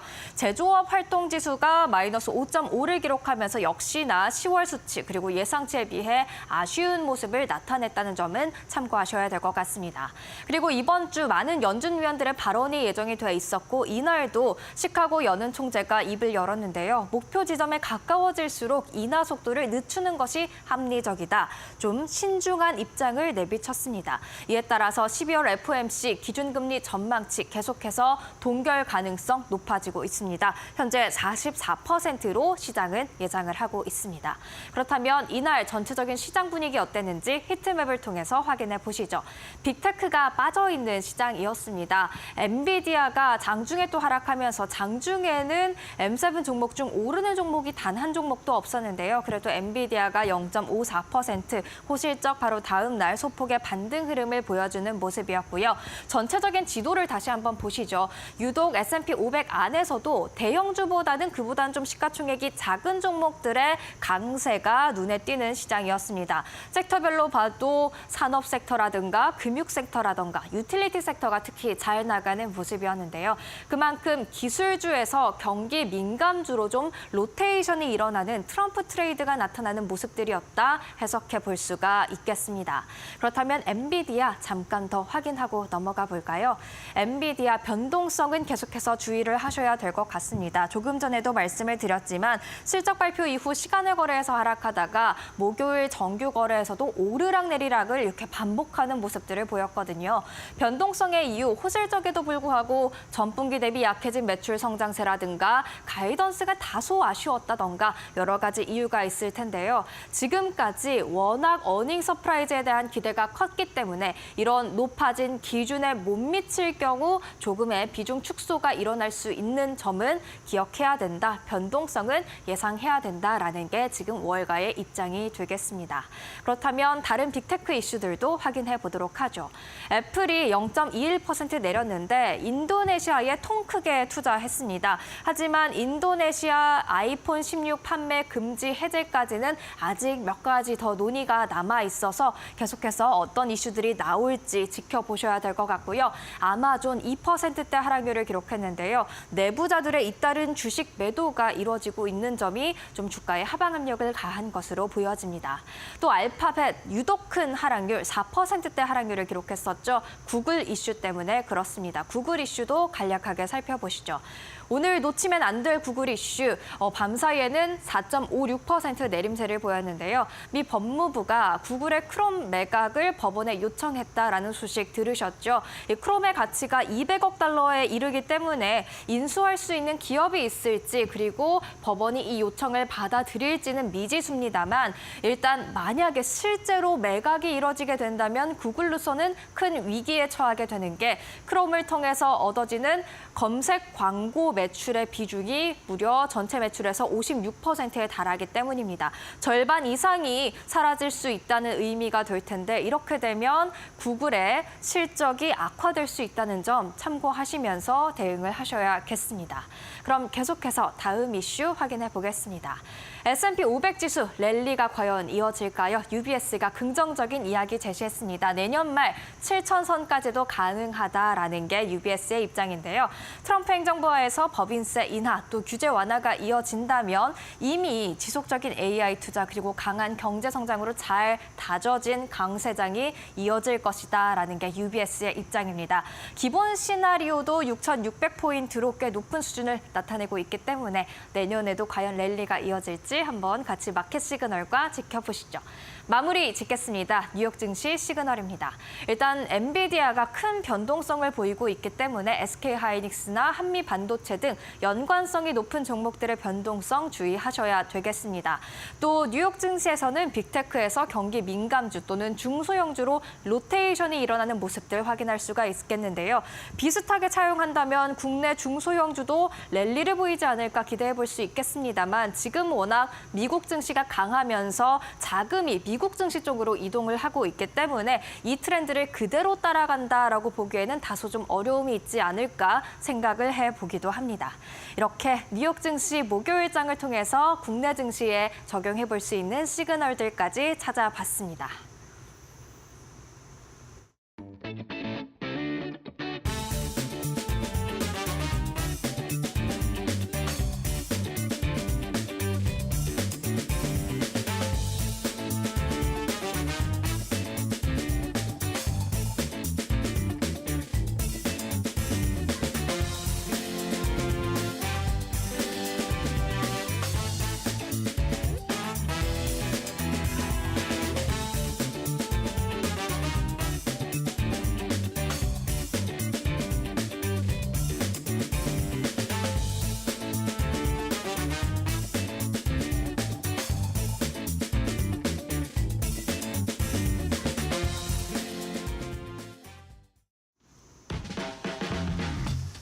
네, 여러분 편안하게 잘 주무셨습니까? 11월 22일 금요일입니다. 벌써 이제 11월도 거의 다 가고 있네요. 자, 계속해서 이데일리 TV 뉴스 브리핑 이어가겠습니다. 오늘 이데일리 증권면 톱기사입니다. 서학개미 태팔에 꽂혔다. 태는 테슬라, 팔은 팔란티어입니다. 테슬라는 뭐 워낙에 여러분들 좋아하시는 종목이기도 하고 잘 아시죠? 실제 투자하신 분도 뭐 여전히 굉장히 많고요. 아마 지금 이제 다시 국내 서학개미들 순매수 그러니까 보유 종목 1위로 이제 아마 복귀를 했을 텐데 팔은 좀 낯서시죠. 팔란티어. 뭐 잠시 후에 말씀을 드리겠습니다만 올 특히 하반기 들어서 굉장히 많이 오른 종목 중에 하나입니다. 자, 대선 이후에 순매수 종목을 살펴봤더니요. 우리 서학개미들이 테슬라와 팔란티어에 집중 베팅을 하고 있다, 집중적으로 매수를 하고 있다. 이제 이런 기사가 오늘 이데일리 증권면 톱기사입니다. 자, 테슬라 같은 경우는 최근에 1억 7천만 달러를 순매수를 해서 뭐 압도적 1위입니다. 뭐 어쩌면은 최근에 그 머스크가 트럼프 2기 정부에서 해야 될 이런 역할 이런 걸 봤을 때 뭐 당연히 예상됐던 수준이고요. 지금 표가 나오니까 한번 보죠. 테슬라 주가 오른쪽부터 먼저 보시면 겁나게 많이 올랐죠. 잘 아실 거고요. 그 다음에 이제 왼쪽에 순매수 순위 보면 1위 테슬라, 2위 팔란티어, 3위가 이제 반도체, 레버리지 3배짜리 상품. 저것도 참 올 계속해서 아주 굉장히 많이들 사고 계신 종목 중에 상품 중에 하나입니다. 뱅가드, S&P, ETF도 있고 쭉 저렇게들 있습니다. 하여간 개별 종목으로는 아주 두드러지게 1, 2위가 테슬라, 팔란티어고 7위에 마이크로 스트래티지 있죠. 이거 이제 잘 아시는 것처럼 비트코인 계속해서 사들여서 회사 실적보다는 오히려 비트코인 갖고 있는 이 평가액 때문에 더 주가가 많이 오른 종목 중에 하나가 아닌가 생각이 듭니다. 밑에 9위, 10위도 테슬라가 들어가 있네요. 자, 이 팔란티어 잠깐 말씀을 드리면 AI 빅데이터 기반 이 회사인데 이 회사가 최근에 급등했던 이유가 일단 실적이 3분기에 굉장히 좋았고요. 또 하나는 팔란티어가 우크라이나 전쟁 과정에서 계속해서 언급이 됐던 미국의 기업 중에 하나입니다. 무슨 얘기냐면 이 회사가 갖고 있는 AI 빅데이터 분석 기술을 가지고 우크라이나 군이 러시아군의 움직임을 사전에 다 파악하고 특히 러시아의 핵심 수뇌부들, 군 수뇌부들이 어디 있는지를 파악해서 정보를 주고 우크라이나가 거기에 아주 정밀 타격을 해서 우크라이나 전쟁 초중반까지 러시아 장성들이 잇따라 이 사망을 했던 그 이유가 이제 뒤에 배경에 이 팔란티어가 있었던 겁니다. 그런 것들이 계속해서 이제 얘기가 나오고 있었는데 최근에 이제 AI 관련된 부분들이 더 부각이 되고 하면서 주가가 좀 오르고 있고 또 하나는 이제 지금 AI가 이 하드웨어에서 소프트웨어 쪽으로 좀 무게중심이 넘어가고 있지 않습니까? 그 소프트웨어 쪽에서도 역시 두드러진 그런 종목 중에 하나가 팔란티어이기 때문에 주가가 이렇게 많이 오르고 있는 그런 모습입니다. 어떻게 보면 이제 AI 플러스 방산주 성격을 띠고 있다. 이게 이제 팔란티어가 이렇게 주가가 급등했던 이유라고 볼 수가 있겠고요. 증권가에서는 어쨌든 트럼프 관련 이 수혜주들의 상승세 아직은 계속되고 있다 얘기를 하면서도 일단 많이 올랐다라는 부분을 주목할 필요가 있다. 추가 매수라든가 이 부분에 있어서 좀 신중할 필요가 있다. 그리고 조정이 만약에 미국 시장이 오게 된다 그러면 역시 이 트럼프 수혜 때문에 많이 올랐던 종목들이 먼저 또 낙폭이 더 클 수 있다는 점을 유념해야 된다. 이렇게 조언을 하고 있습니다. 자, 두 번째는 국내 산업 얘기 좀 해보겠습니다. 제목이 내수 허기 해외에서 채우자. 미국 유럽 공장 있는 CJ 영문명까지 바꾼 오뚜기 이렇게 이제 내용이 나옵니다. 국내 식음료 회사들 올 상반기 때 대표적인 급등 업종 중에 하나였습니다. 하지만 지금은 거의 다 상승분을 반납하고 원래 수준으로 돌아가 있을 정도로 좀 주가가 최근 들어 처참하죠. 가장 큰 이유는 역시 상반기 때 주가를 끌어올렸던 그 원인이 흔들리고 있기 때문입니다. 트럼프 당선 이후에 이제 이 국내 이 미국에 대한 이 대미 무역 흑자 문제가 좀 거론이 되다 보니까 미국에서 무역 흑자를 많이 내는 국내 수출 기업들이 좀 내년에는 성장이 둔화될 것이다 이런 우려감이 좀 나오고 있는 게 또 하나가 있고요. 사실 이거보다 조금 더 걱정스럽고 근본적인 문제는 국내 내수장이 워낙 좋지 않다라는 점입니다. 사실 금리를 내려서 내수장이 좀 좋아지지 않겠냐 기대감을 가졌는데 지금 뭐 달러 강세에 돌아가는 상황 보면 금리 인하하기 어려운 상황이 되고 있죠. 그러다 보니까 우리 내수 쪽 상황이 내년에도 좋아진다라는 이런 보장이 없는 겁니다. 그러니 당연히 내수 관련된 기업들, 특히 내수에서 매출 비중이 높은 그런 기업들, 그 중에 하나가 이제 식음료 기업들이 되는 거죠. 좋지 않을 수밖에 없다 이런 얘기가 나오면서 주가가 좀 더 빠지고 있는 그런 상황인데요. 이런 상황들은 이제 각 음료 기업들, 식음료 기업들이 좀 돌파 어떻게 할 것이냐 이 부분이 사실은 향후 주가 반등의 가장 중요한 포인트가 될 수밖에 없습니다. 대표적으로 이제 이데일리 신문에 보면 한 세 가지 회사를 예를 들고 있습니다. 첫 번째 삼양식품입니다. 삼양식품이 주가가 제일 많이 올랐었고 가장 큰 이유는 이 북미 수출을 비롯한 수출이 워낙에 많이 늘었기 때문인데 올 3분기 현재 삼양식품의 수출 비중은 전체 매출에서 80% 가까이 됩니다. 이게 이제 올 들어서만 40% 가까이 수출 비중이 늘어났다. 그러니까 어떻게 보면 삼양식품은 가장 이 수출 관련해서 잘 대응을 하고 있고 그게 주가에 그대로 반영했다 이렇게 볼 수가 있는 거고 그 반대 이제 대척점에 있는 게 이제 CJ 그다음에 농심, 대상 그다음에 오뚜기 이런 회사들이 되겠습니다. 특히 이제 오뚜기 같은 경우는 수출 비중이 10%밖에 안 되는 이런 회사다 보니까 어떻게 보면 이제 이 내수 부진의 여파를 가장 많이 받는 회사이기도 한데요. 그러다 보니까 CJ도 사실 마찬가지입니다. CJ도 올 현재 3분기가 실적을 보면 이 CJ 대한통운, 그러니까 이 로지스틱 부분을 빼고 나면은 식품 사업 매출이 1%밖에 안 늘었고 영업이익은 30%나 줄었습니다. 결국 내수 부진의 여파를 직접적으로 받고 있다는 얘기인 거죠. 뭐 오뚜기는 말할 것도 없고요. 대상 같은 이런 회사들 마찬가지입니다. 그러다 보니까 CJ가 좀 어제 기사가 나왔습니다만 미국과 유럽에 8천억 달러를 들여서 공장을 지어서 북미와 유럽 수출을 좀 강화하겠다 그런 계획을 제시를 했고 오뚜기도 이제 북미 쪽에 공장을 좀 새로 짓는 문제를 현재 좀 적극적으로 검토하고 있는 상황입니다. 아마 검토 수준이 아니라 결국 짓게 될 수밖에 없을 겁니다. 트럼프 2기로 들어가면 더욱더 이제 이런 상황이 불가피할 수밖에 없기 때문인데 결국 이제 국내 이제 식품 기업들이 국내에 안주하는 소위 말하는 내수 기업은 이제 빨리 벗어나는 게 성장을 도모하는 가장 거의 유일한 이제 방법이 될 수밖에 없고 이제 그것들을 이제 국내 식음료 대기업들이 좀 따라가고 있다 이렇게 볼 수가 있겠습니다.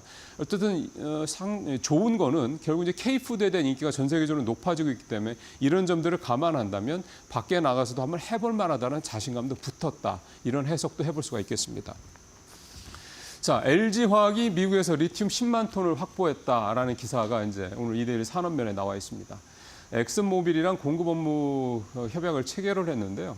이게 이제 엑슨모빌은 원유, 그러니까 석유 채굴하고 뭐 정유하고 이런 회사 아니야라고 생각하시는데 사실 엑슨모빌의 사업 범위를 보면 물론 뭐 가장 큰 거는 원유 뭐 채굴하고 생산하고 정제하고 등등 이런 소멸한 에너지 기업의 본류도 있지만 조금 더 나아가면 뭐 컨설팅까지 해서 화학까지 해가지고 사실 종합 어떤 에너지 기업 종합기업 이렇게 봐도 됩니다. 그러니까 근데 이 엑슨모빌이 미국의 아칸소주에 리튬 염호를 개발을 하고 있습니다. 그러니까 이 소위 말하는 소금 호수 안에 리튬이 좀 함유가 되어 있는 건데 이거를 이제 정제를 해서 리튬을 이제 생산한다 이거죠. 여기에 LG 화학의 이 소위 말하는 이 리튬을 걸러내는 이 소재 관련된 그런 기술을 이 엑스모빌이랑 같이 공동으로 좀 제휴를 해서 리튬을 이제 정제를 하는, 리튬을 걸러내는 이 작업을 좀 엑스모빌이랑 같이 하겠다. 이 내용이 이제 업무 협약의 내용이고요. 중요한 건 이렇게 해서 이제 뭘 얻을 수 있느냐? 2030년까지 앞으로 10만 톤의 리튬을 미국에서 확보를 할 수 있다는 얘기가 되는 겁니다. 이게 이제 무슨 얘기가 되면 지금 LG 에너지 솔루션이 미국에 이제 공장을 짓고 대대적인 투자를 하고 있는 상황인데 이건 그룹차원의 투자가 되는 거죠. 결국 미국에서 리튬까지 공급을 해서, 리튬은 잘 아시는 것처럼 양극재 이제 재료니까, 소재니까 미국 내에서 이제 재료부터 생산까지 이제 소위 말하는 이제 일관 체제를 구축을 하겠다, 이런 얘기가 되는 겁니다. 참고로 좀 말씀드리면 우리나라 배터리 3사의 이 배터리 소재 중국 의존도가요. 양극재는 47%로 그나마 좀 낮은 편이고요. 음극재는 80%가 넘고 분리막 70%, 전해액은 66%나 됩니다. 망간, 마그네슘 같은 경우는 거의 100% 육박할 정도입니다. 그러니까 사실 이렇게 소재 자체가 워낙 중국 의존도 높기 때문에 이 부분에서 빨리 탈피하는 게 트럼프 2기 시대에 우리나라 배터리 업체들이 살아날 수 있는 방법인데, 이제 그거를 LG화학이 이제 그룹 차원에서 이렇게 해 나가고 있다. 그 내용이 이제 이 기사에 담겨 있다 보시면 되겠습니다. 자, 마지막 얘기는 뷰티주입니다. 앞서 음식료 업종 얘기하면서 올 상반기에 급등했던 부분들이 거의 다 이제 소모가 됐다, 이런 말씀을 좀 드렸는데, 뷰티주도 사실은 음식료 업종만큼이나 상반기에 아주 많이 올랐다가 정말 제목에서처럼 잔인한 그런 요즘의 시점을 좀 보내고 있습니다. 일부 종목들 두 자릿수 금액의 주가가 갔다가 지금은 5만 원도 채 안 될 정도로 3, 4만 원대까지 떨어진 종목들도 허다하고요. 그러니까 지금 한번 종목 나온 거 한번 보시죠. 요거는 이제 ODM 관련주들만 모아놓은 건데요. CNC 인터내셔널, 이 회사도 주가가 올 상반기에 엄청나게 올랐죠. 44%나 추락을 했고요. 거의 반토막이 난 상황입니다. 코스메카 코리아 33%, 한국콜마도 25%, 코스맥스도 13%. 그러니까 특히 한국콜마가 ODM 대장주 두 개가 한국콜마, 코스맥스로 봐야 되는데, 그중에서도 한국콜마가 코스맥스보다 더 주가가 많이 빠진 이유는 역시 이 중국 쪽의 의존도가 더 높기 때문에 이렇게 좀 해석을 해봐야 될 것 같고요. 결국 이제 이렇게 뷰티주들이 잔인한 요즘에 주가 하락기를 경험하는 가장 큰 이유는 상반기 주가를 끌어올렸던 인디 브랜드들이 좀 주춤하기 때문이라고 좀 봐야 될 것 같습니다. 대표적인 인디 브랜드가 코스알렉스인데 3분기 매출액이 전년 대비 7%밖에 늘지 않았습니다. 왜냐하면 1분기, 2분기 때는 80% 이상 전년 대비 매출이 늘었거든요. 그게 3분기 들어서 뚝 떨어졌다, 이렇게 좀 보이는 거고, 이런 개별 인디 브랜드들이 지금 약간 좋지 않다 보니까 피크아웃에 대한 얘기가 계속 나오고, 이를테면 인디 브랜드들이 피크아웃에 빠지면 당연히 인디 브랜드들이 물건을 주문을 하는 이 ODM주들도 이렇게 떨어질 수밖에 없다, 이제 이런 얘기가 좀 되는 건데요. 네, 지금 상황은 사실은 인디 브랜드들이 어려운 거는 이를테면 상방이 같지 않은 건 분명한 것 같고요. 근데 이제 ODM주들을 좀 따로 봐야 되는 거는 한국콜마나 이 코스맥스 같은 이런 대형 ODM주들 같은 경우는 국내 인디 브랜드들한테서만 물건을 주문받는 게 아니라 글로벌하게 좀 받고 있습니다. 한국콜마나 코스맥스 같은 경우 거의 한 2천여 개 가까운 그런 글로벌 브랜드, 글로벌 브랜드들의 이제 주문을 받고 있는 그런 상황이니까요. 결국은 이제 소위 말하는 화장품주에 대한 투자는 만약에 생각을 한다고 그러면 인디 브랜드들은 리스크가 점점 커지고 있는 상황이니 한국콜마나 코스맥스 이런 소위 말하는 이제 ODM 좀 대형주들 중심으로 생각을 할 상황이 됐다, 이렇게 좀 봐야 될 것 같습니다. 인디 브랜드들이 사실은 어떤 특정 제품 때문에 굉장히 핫하게 성공을 해서 매출이 급성장을 할 수가 있는데, 반면에 그 제품의 이를테면 트렌드가 바뀌거나 인기가 좀 떨어지거나 또는 경쟁자가 나타나면 당연히 매출이 또 그만큼 급감할 수밖에 없기 때문에, 그런 점들을 감안한다면 이제 화장품주, 뷰티주에 대한 투자는 이런 개별 브랜드주들보다는 이런 ODM 쪽으로 좀 더 무게를 주는 게 적절하겠다, 이런 좀 생각이 좀 듭니다. 자, 오늘 뉴스 브랜드 여기서 마치겠습니다.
자, 마켓 비하인드 계속 이어가겠습니다. 오늘은 차홍선 케미컬 에너지 투자자문 대표 모시고 롯데 케미칼을 비롯해서 화학업계 전반 얘기 좀 해보고요. 또 정부에서 오늘 아침에 좀 신문에 나온 내용들을 좀 보니까 이 화학업계 관련돼서 구조조정 얘기도 좀 사업 구조조정 얘기도 좀 나오고 있어서 전반적으로 화학업계 얘기를 좀 해보고 이제 시간이 되는 대로 중국 얘기까지 해서 전체적인 얘기를 좀 전체적인 글로벌 상황까지 좀 살펴보도록 하겠습니다. 대표님 어서 오십시오. 예, 안녕하십니까. 앞에서 제가 뉴스브리핑에서 이제 LG 화학 얘기를 했는데, 그러니까 전체적으로 석유화학업계가 좋지 않다는 얘기는 뭐 계속 나왔던 얘기다 보니까 LG 화학이 저렇게 사업 범위를 이제 엑소모빌이랑 합해서 리튬을 이제 추출하는 그런 사업까지 이렇게 확장한다는 얘기가 상당히 좀 뭐랄까요, 좀 신선하게 들리네요. 뭔가 좀 돌파구를 마련하려는 모습 같기도 하고. 저는 어마어마한 뉴스라고 생각합니다. 아, 그래요? 왜 그러냐니까 우리 앵커님께서도 말씀하셨는데 엑스모빌이 어떤 회사냐면은 전 세계 석유의 한 70% 정도 영향력을 행사하는 나라가 미국입니다. 엄청나죠. 그렇죠. 네. 그러니까 미국은 뭐 한 12% 정도 생산하지만 자체 내적으로 그다음에 이런 중동이라든지 여러 가지 국가에 대해서 석유를 이렇게 뭐 생산하는 이런 여러 가지 생산 시설을 갖추었지 않습니까? 그렇죠. 어찌 보면 약간의 이제 미국의 군사력을 바탕으로 만들었는데, 그러니까 석유를 쓰면서 US 달러를 결제하게끔 됐잖아요. 페트로 달러라고 보통 얘기하죠. 그래서 예. 미국이 1등 국가를 그렇죠. 받는 그 국가의 전방에 있는 국가가 엑스모빌. 기업이 엑스모빌하고 쉐브론이거든요. 네, 네.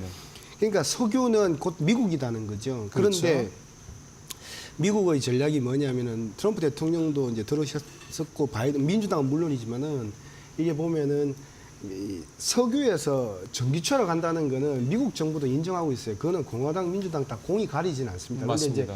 공화당은 조금 천천히 가자는 거고요. 그렇죠. 민주당은 좀 빨리 가자는 예. 차이잖아요. 그런데 그 엑스모빌은 정권이 바뀌어도 계속해서 이런 여러 가지 이제 에너지 정책의 핵심 기업이잖아요. 네. 그 기업은 원래부터 지금 그 기업이 이제 엑스모빌이 두 가지를 추구하고 있었는데 뭐냐면은 첫 번째는 석유는 심해로 가야 되겠다. 네. 바다로 가야 된다. 네. 그리고 왜냐하면 육상에서는 다 했으니까 바다로 가야 되는 거고, 쉐일 오일이나 쉐일 가스를 또 개발한 거고, 그 다음에 말씀드린 대로 리튬을 하기 시작했어요. 왜 리튬이냐면은 석유 생산하고 석유를 추출하는 거하고 리튬 추출하는 거는 거의 동일한 기술이라는 거예요. 우리가 그렇죠. 제일 잘하는데 리튬은 우리가 학계라는 거예요. 말이 되네요. 예, 그래서 엑스모빌이 그렇게 했는데 그걸 준비를 하고 있었죠. 그리고 나서 또 엑스모빌이 준비하는 게 수소를 준비하고 있습니다. 네, 뭐냐면 네, 그 이제 얘기 들었습니다. 천연가스라든지 석유에서 수소를 추출해서 하면 되니까, 그러니까 전기차하고 수소를 제일 많이 또 준비하는 기업이 어디냐면 엑스모빌이거든요. 그런데 중요한 거는 뭐냐면 공급망이에요. 뭐냐면 아까 앵커님께서 말씀하셨지만 중국이 70에서 75, 80%까지 장악을 하고 있잖아요. 네. 그래서 미국 같은 경우는 싫다는 거잖아요.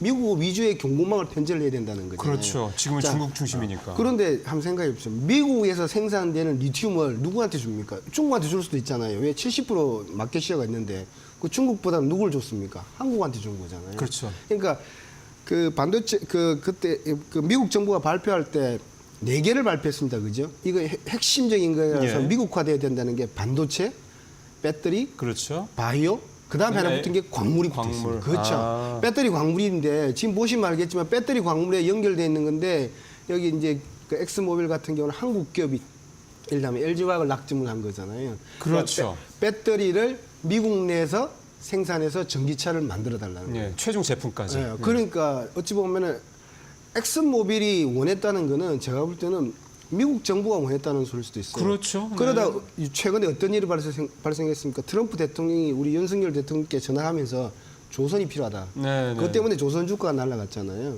그러면 가만히 보십시오. 엑스모빌은 누구를 필요합니까? 한국의 화학기업이 필요한 거예요. 다운스트림이 필요한 거예요. 그러니까 보면 조금 전에 이야기하겠지만 롯데케미칼 같은 경우는 미국의 휴스턴에 공장이 화학 공장이 있거든요. 네. 그리고 우리나라 기업들 배터리 공장들이 대부분 다 미국으로 진출하고 있잖아요. 네. 미국의 전략에 맞는데 이번에 사인할 때 엑스모빌이 사인해 준 거예요. 야, 이거 받아서 전기차 만들어주라, 미국 안에서. 그러니까 굉장히 어찌 보면은 저한테는 보면 저도 한 30년 했는데 역사적인 저런 뉴스입니다. 이게 엑스모빌이 전 세계 700조 원 되는 엑스모빌이고 곧 미국인 엑스모빌이 한국에 한국에 있는 LG한테 화학업체를 리튬 줘가지고 네, 미국에 있는 하겠다. 광물을 가지고 전기차를 만들어 달라. 그러니까 어찌 보면은 미국판 IRA의 저는 최대 수혜 기업은 수혜 국가는 한국이다 그러는 거예요.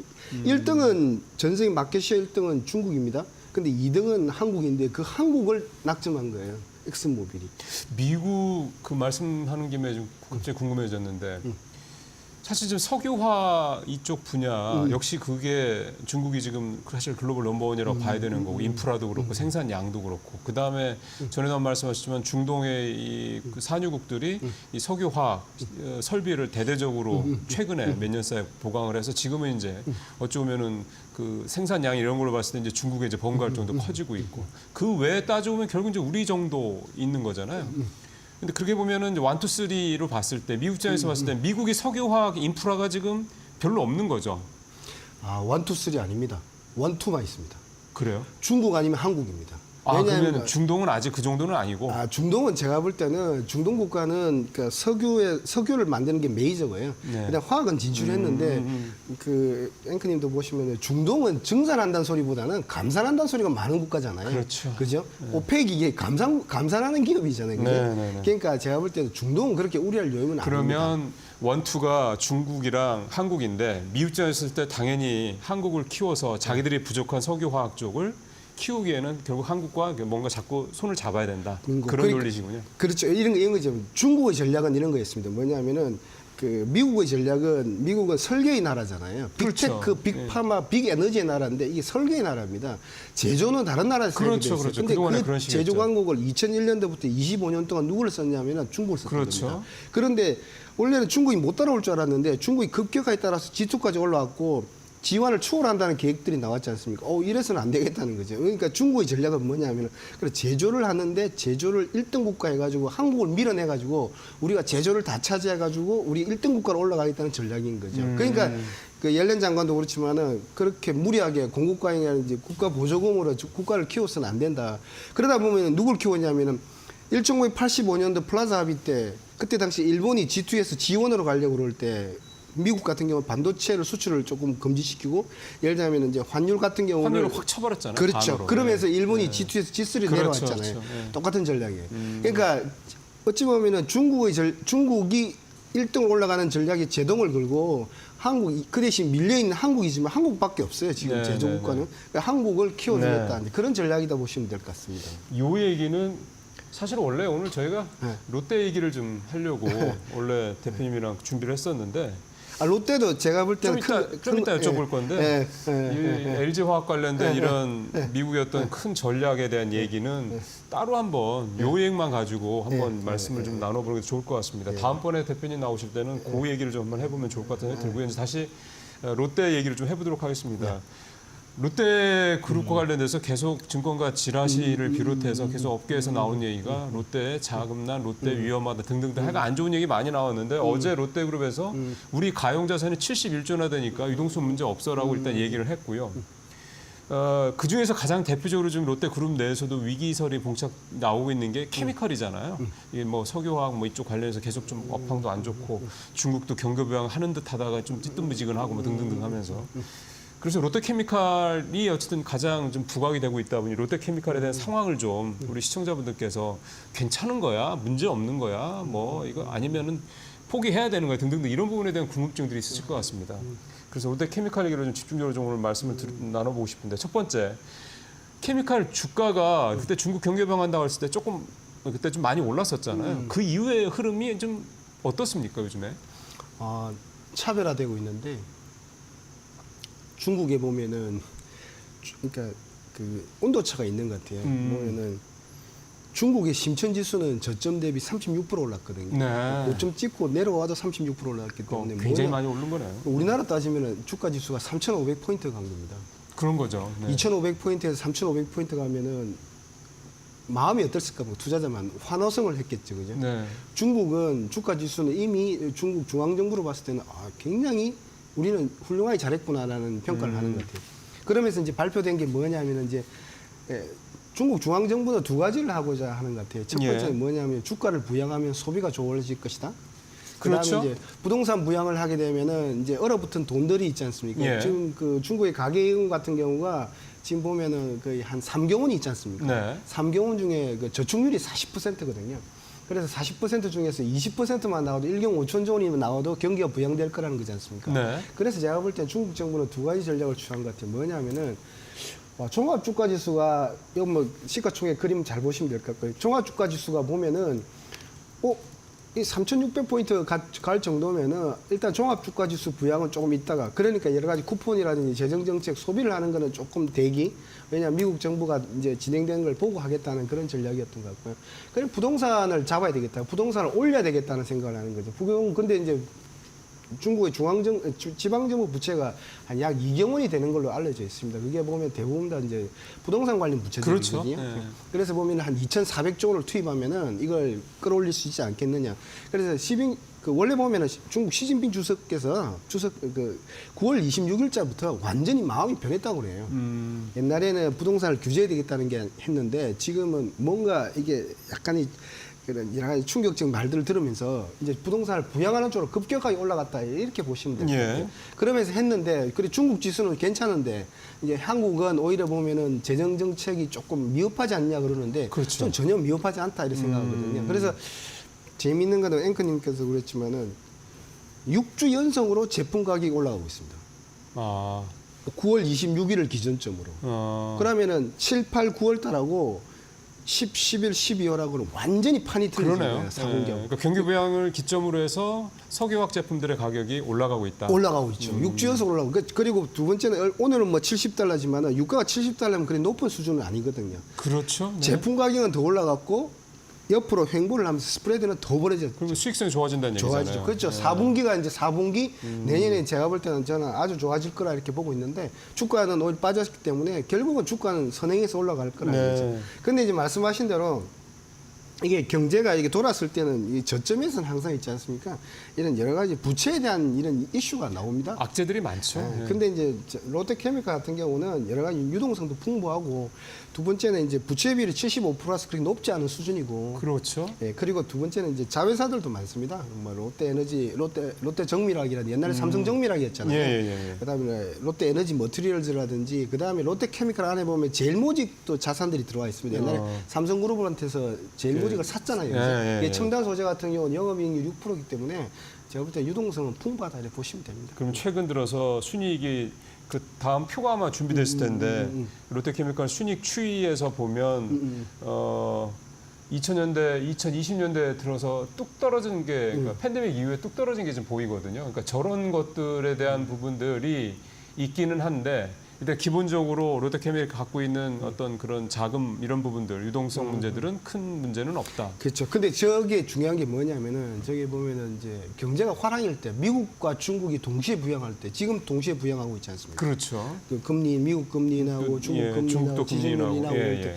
이럴 때 보면은 단기 순이익이 한 2조 2천억 원까지 갔었습니다. 원래 나면 또 세게 나잖아요. 화학. 그런데 이제 제가 볼 때는 저 이익 자체가 안 나왔던 이유 중에 하나가 제가 볼 때는 대부분 다 중국 시진핑 주석의 그거였습니다. 부동산 규제. 예. 부동산은 투자의 대상이 아니고 사는 거다. 그 한마디 때문에 전부 다 얼어붙은 겁니다. 중국 자체가. 네. 그다음에 이제 코로나 때문에 많이 묶여져 있었고, 그다음에 그러다 보니까 중국 그 국민들은 저축률만 높았잖아요. 저축률이 세계 40%는 최고 높은 나라가 20%밖에 안 됩니다. 우리나라하고 미국 같은 경우는 7.5%밖에 안 됩니다. 그러니까 너무 많은 저금들이 돈만 가지면 전부 예금만 하고 앉아 있는 거예요. 소비를 안 하게 되는 그런 경우인데. 그다음에 이제 사교육 규제하면서 그러면서 경제가 얼어붙다 보니까 이게 순이익이 떨어진 거죠. 그리고 이제 공급은 계속 진행이 됐었고, 그러니까 이제 소비가 없어지면서 공급이 진행되다 보니 낮아졌는데 그러니까 지금 과잉 공급 나오게 근데 지금 나오는 거고. 역방향으로 나오고 있습니다. 왜냐니까 이제 완전 시진핑 주석이 9월 26일자부터 이제 경기 부양을 지시를 했지 않습니까? 네. 그러면서 이제 돈을 풀기 시작하니까 이게 제품 가격이 급등하기 시작했고, 네. 두 번째는 이제 공급은 어떻게 되느냐면은 중국에 있는 화학 기업들도 어려워요. 중국이 1등이다 보시면 되고 실질적으로 한국이 2등이다 보시면 돼요. 중국도 어렵다는 거예요. 실질적으로 소비가 별로 없어요. 그렇죠. 그러니까 그다음 어떤 일이 벌어지냐면 별로 짓질 않는다는 거예요. 이제 정설 물량이 증설이 증설이 덜한다. 급격하게 줄기 시작했어요. 이제 있는 물량으로 이제 이 소비를 대응해야 되니까 저는 제가 볼 때는 내년에 아주 좋게 보고 있습니다. 그러면 최근에 롯데케미칼과 관련해서 나오는 뭐 회사채 재무투기를 모집계 사업 구조정 뭐 추진한다. 그다음에 정부에서 뭐 얘기가 이게 사실은 특정 언론에서 나온 뭐 단독 기사이기 때문에 이게 사실 확인은 이제 별도로 나중에 해야 되겠습니다만 정부가 화학 분야 사업 구조정 추진한다 등등 이런 얘기들을 그냥 이렇게만 보면은 사실은 시청자분들 입장에서 또는 화학 쪽에 투자를 하시는 분들 입장에서 되게 불안할 수밖에 없거든요. 그럼 이런 돌아가는 현재 상황들, 롯데케미칼을 포함해서 어떻게 봐야 되겠습니까? 아까 말씀드린 대로 지금 보면은 기초화학이 있고요. 첨단화학이 있지 예, 않습니까? 예, 예. 근데 저는 이제 20조 중에서 10조가 기초가 20조가 첨단인데 예, 예, 예. 첨단화학은 대부분 다 미국이나 유럽향이라고 보시면 됩니다. 그러니까 아까처럼 LG화학 같은 그림이 나올 수 있어요. 뭐 휴스턴에도 롯데케미칼이 공장이 있지 않습니까? 네. 그러니까 1등은 중국이고 2등은 한국이에요. 네. 근데 첨단화학을 과연 미국 같은 경우가 중국을 키워주겠냐고. 엑슨모빌이 중국 기업하고 손잡지 않잖아요. 네. 리튬을 한국 기업한테 주잖아요. 그러니까 제가 볼 땐 첨단화학은 아주 좋을 거라 보고 있고 전략 방향 뛰어나다 이렇게 보고 있고 기초화학은 여러 가지 아시아 예를 들면 45억 인구에 지금 이제 수요에 대응하는 거잖아요. 그런데 이제 중국 자체도 이제 부동산 규제를 하면서 부동산을 더 짓지 말라는 거였거든요. 가격은 네. 올리되. 그러니까 이게 이제 여러 가지 화학이나 이런 데서도 일어나고 있습니다. 화학이나 철강 이런 데서도. 그러니까 공급 물량이 확연히 줄고 있기 때문에 네. 기초화학은 지금 이제 아시아가 좋아지고 있지 않습니까? 그리고 이제 특히 중국 같은 경우 경기 부양을 세게 들어오고 있기 때문에 네. 저는 좋아질 거라 이렇게 보고 있습니다. 그러면은 종합적으로 좀 대표님 말씀하신 걸 좀 정리를 해보면 제가 드는 생각은 트럼프 2기의 출범이 트럼프 2기 정부가 오히려 국내 석유화학 업계에는 그러니까 어떤 살아날 수 있는 되게 좋은 어떤 기회가 될 수 있다 이렇게 좀 들리네요. 맞습니다. 그 아까 신호탄이 그 LG 화학이라는 얘기고. 저런 일이 비일비재하다는 게 왜냐니까 이게 대부분 다 화학 같은 경우가 첨단화학, 네. 그다음에 예를 들면 수소화학, 그다음에 전기차 화학 이런 여러 가지 이렇게 겹쳐져 있지 않습니까? 그런 화학 같은 경우가 제가 볼 때는 저렇게 한국을 중용해야 되겠다. 원래는 지금까지 25년 동안 중국을 중용했는데 G2에서 G1으로 올라올 판이니까 한국이 오히려 저는 제가 볼 때는 한국이 이 기회를 잘 활용하면은 그러니까 전화를 해서 보십시오. 조선이 필요하다 그러잖아요. 그러니까 화학도 엑슨모빌은 우리는 화학이 필요해요. 그리고 트럼프 대통령께서 옛날에 그 보면은 롯데케미칼 같은 경우 백악관 불러서 악수도 하고 그러잖아요. 회의도 하고 그러잖아요. 그러니까 화학이 첨단 화학은 대부분 다 이런 반도체라든지 AI라든지 이런 모든 네. 반도체 소재 쪽은 화학이 다 투입이 됩니다. 화학이나 철강 같은 경우가. 그러니까 화학, 철강 빼면 없거든요. 근데 여태까지는 이제 중국을 썼는데 안 되겠다는 거죠. 그러니까 일단 한국을 더 키워야 되겠다. 저는 한국한테 한 5등까지 갈 수 있는 좋은 기회라고 보고 있습니다. 그러게요. 네. 그러면은 우리가 그런 수혜를 받아 하려면 지금 어쨌든 기본적으로 미국 리쇼어링 정책을 네. 아주 기본적인 정책으로 지금 뭐 이건 바이든 때부터 네. 시작이 됐지만 사실은 뭐 트럼프 때 더 할 것 같고. 그러면 지금 아까 롯데케미칼이 휴스턴에 이제 공장이 있다고 말씀하시고 LG 화학도 이제 미국에 이제 공장이 있고. 그럼 우리나라 화학 업계가 지금 이런 시기에 그러니까 미국의 리쇼어링 정책에 이런 거에 잘 이렇게 좀 따라갈 만큼 네. 미국에 대한 투자라든가 뭐 미국에 대한 어떤 그런 부분들이 좀 우리가 좀 돼 있습니까? 돼 있죠. 저도 유튜브 하면서 많이 설명도 드리는데 그 롯데케미칼 전략이 뭐냐면은 간단한 예로 20조 원 중에서 10조 원은 기초화학이고요. 그렇죠. 기초화학인데 2030년까지 7년 뒤지 않습니까? 이걸 10조에서 10조로 간다는 계획입니다. 그러니까 그 그대로 그냥 현상 유지라는 얘기인 거고. 그러니까 돈을 많이 버는 구조로 바뀌겠다는 네. 거죠. 그런데 첨단 같은 경우 10조에서 40조로 가겠다는 거예요. 네. 그런데 제가 첨단 같은 경우는 미국이랑 유럽향이라고 그러지 않습니까? 네네네. 대부분 다 그러니까 미국이 원하는 거거든요. 그러니까 예를 들면 전기차, 예를 들면 뭐 전기차, 배터리, 수소 이런 첨단 그 고부가 제품들이 들어가는 거 있지 않습니까? 그런 것들은 대부분 다 미국 쪽에도 공장을 짓고 한국 쪽에도 공장을 짓는데 제가 볼 때 그러니까 크게 보면 절반 전반 해가지고 예. 미국을 대응하겠다. 그러니까 중국이 약간의 미국 이런 소외되면서 한국이 차지할 부분을 다 차지하겠다는 게 예를 들면 롯데도 그렇고 뭐 LG화학도 그렇고 하나솔루션도 그렇고 하나솔루션 태양광 같은 경우는 미국 현지에 있지 않습니까? 그렇죠. 그런 식으로. 그러니까 우리나라가 굉장히 화학 기업들이 옛날에 엑슨모빌이라든지 다우라든지 듀퐁처럼 다국적 기업이 되고 있는 겁니다. 글로벌 다국적 기업. 근데 이제 선진국향으로. 왜냐 그 수요가 굉장히 크니까요. 이렇게 바뀌고 있습니다. 그러면은 지금 이제 저희가 이 석유화학 업계와 관련해서 말씀을 나눴던 회사들이 이제 LG화학, 롯데케미칼, 한화솔루션까지 얘기를 좀 나눴는데 그러면 기본적으로 국내 이제 대표 석유화학 업체들 얘기는 다 나온 거죠, 이 정도? 예를 들면 니치마켓에서 합성 공업에서 최고 1인자, 세계 1인자 또 금호석유도 있고. 네. 예, 맞습니다. 예. 그러면은 전반적으로 석유화학 업종에 대한 그런 시장의 좀 우려. 그러니까 시장에서 우려한다는 얘기는 얘네들은 안 될 거야. 그러니까 사실은 이제 유동성도 이쪽으로 별로 안 들어오고 지금 그래서 주가도 계속해서 좀 부진하고 이런 모습 아니겠습니까? 그럼 이런 상황들이 거꾸로 트럼프 때문에 더 안 좋아진다기보다는 트럼프 당선 이후에 이제 미국의 내년 1월에 2기가 출범하면 트럼프 2기가 출범하면 오히려 반사이익을 통해서 우리 석유화학 업종들의 경쟁력이 더 그러니까 올라갈 수 있는 여지가 있다. 이렇게 보면 되겠군요. 맞습니다. 그러니까 뭐 1985년도 플라자 합의 이후에 한국의 삼성전자하고 SK 하이닉스 급격하게 올라왔지 않습니까? 또 네. 동일합니다. 왜냐하니까 이런 모든 반도체라든지 이런 배터리라든지 수소라든지 첨단이라든지 이런 걸 구현하는 것은 화학과 철강이거든요. 네. 첨단인데 그거를 제가 볼 때는 중국보다는 한국한테 큰 기회가 있다 이제 이렇게 보고 있기 때문에 네. 그런데 이제 또 갖고 있는 캐식하고 기초화학이 있지 않습니까? 기초화학 같은 경우는 이게 말씀드린 대로 중국이 지금 이제 마음을 바꿨지 않습니까? 경기 네. 부양 쪽으로 중국 시진핑 주석이 마음을 많이 바꿨지 않습니까? 그렇기 때문에 기초화학도 많이 좋아지는데 대신 거기에 대한 투자는 많이 안 할 거다. 왜? 캐시카우로 남기고 우리는 첨단으로 가서 블루오션으로 가겠다. 이제 중국이 못 따라오는 영역. 그러니까 보십시오. 엑슨모빌이 중국 개발과 손 안 잡고 한국 개발과 손 잡는 게 한국한테는 블루오션이거든요. 근데 제가 볼 때는 미국은 설계의 나라예요. 화학하고 에너지, 석유 쪽에도 배터리도 모든 구현하는 화학하고 철강이라는 소재를 누가 구해내달라고 그러냐면 한국이 가서 구해내달라는 거거든요. 중국보다는. 그래서 네. 제가 볼 때는 한국한테는 큰 기회가 있는 거죠. 지금은 이제. 그러면 대표님께서 보시기에 우리 화학업종 쪽에서 뭐 탑픽이라고 그래야 되나요? 흔한 말로. 네. 어디를 좋게 보세요? 뭐 LG화학 지금 롯데케미칼, 한화솔루션 나왔고 그다음에 금호석유도 금호석유화학 있고, 있고 등등등 여러 가지 여러 회사들이 있긴 합니다만. 그 제가 볼 때는 이번에 탑픽은 뭐냐면은 기초화학에서는 돈을 많이 벌 겁니다. 왜냐하면 중국이라든지 아시아가 경기 부양을 많이 하고 있으니까 미국도 금리나 근데 기초화학보다는 기초화학에 돈을 많이 버는데 그 다음에 두 번째 전략이 있어야 돼요. 뭐냐면 이제는 첨단으로 가야 됩니다. 이제는 미국이나 유럽향으로 미국이나 유럽을 바탕으로 그다음에 이런 고부가 산업이 있지 않습니까? 아시아에서도 고부가 산업에서 그 블루오션 영역을 가지고 있는 성장 전략하는 기업들. 근데 우리나라 화학 기업들 준비 많이 잘하고 있습니다. 네. 보십시오. 미국 가서 악수하잖아요. 네. 그러니까 뭐 예를 들면 롯데케미칼도 그렇고 LG화학도 그렇고 그다음에 뭐 SK 이노베이션도 네, 그렇고 네. 그다음에 하나솔루션도 그렇고 금호석유도 그렇고 제가 볼 때는 이 기업들은 다 제가 볼 때 성장 전략이 뛰어납니다. 제가 볼 때는 이번에는 한번 보시는 것도 괜찮을 것 같아요. 길게 조금 트럼프 2기 정부 때 얼마나 오히려요. 예, 오히려 화려하게 할 수 있는지. 예.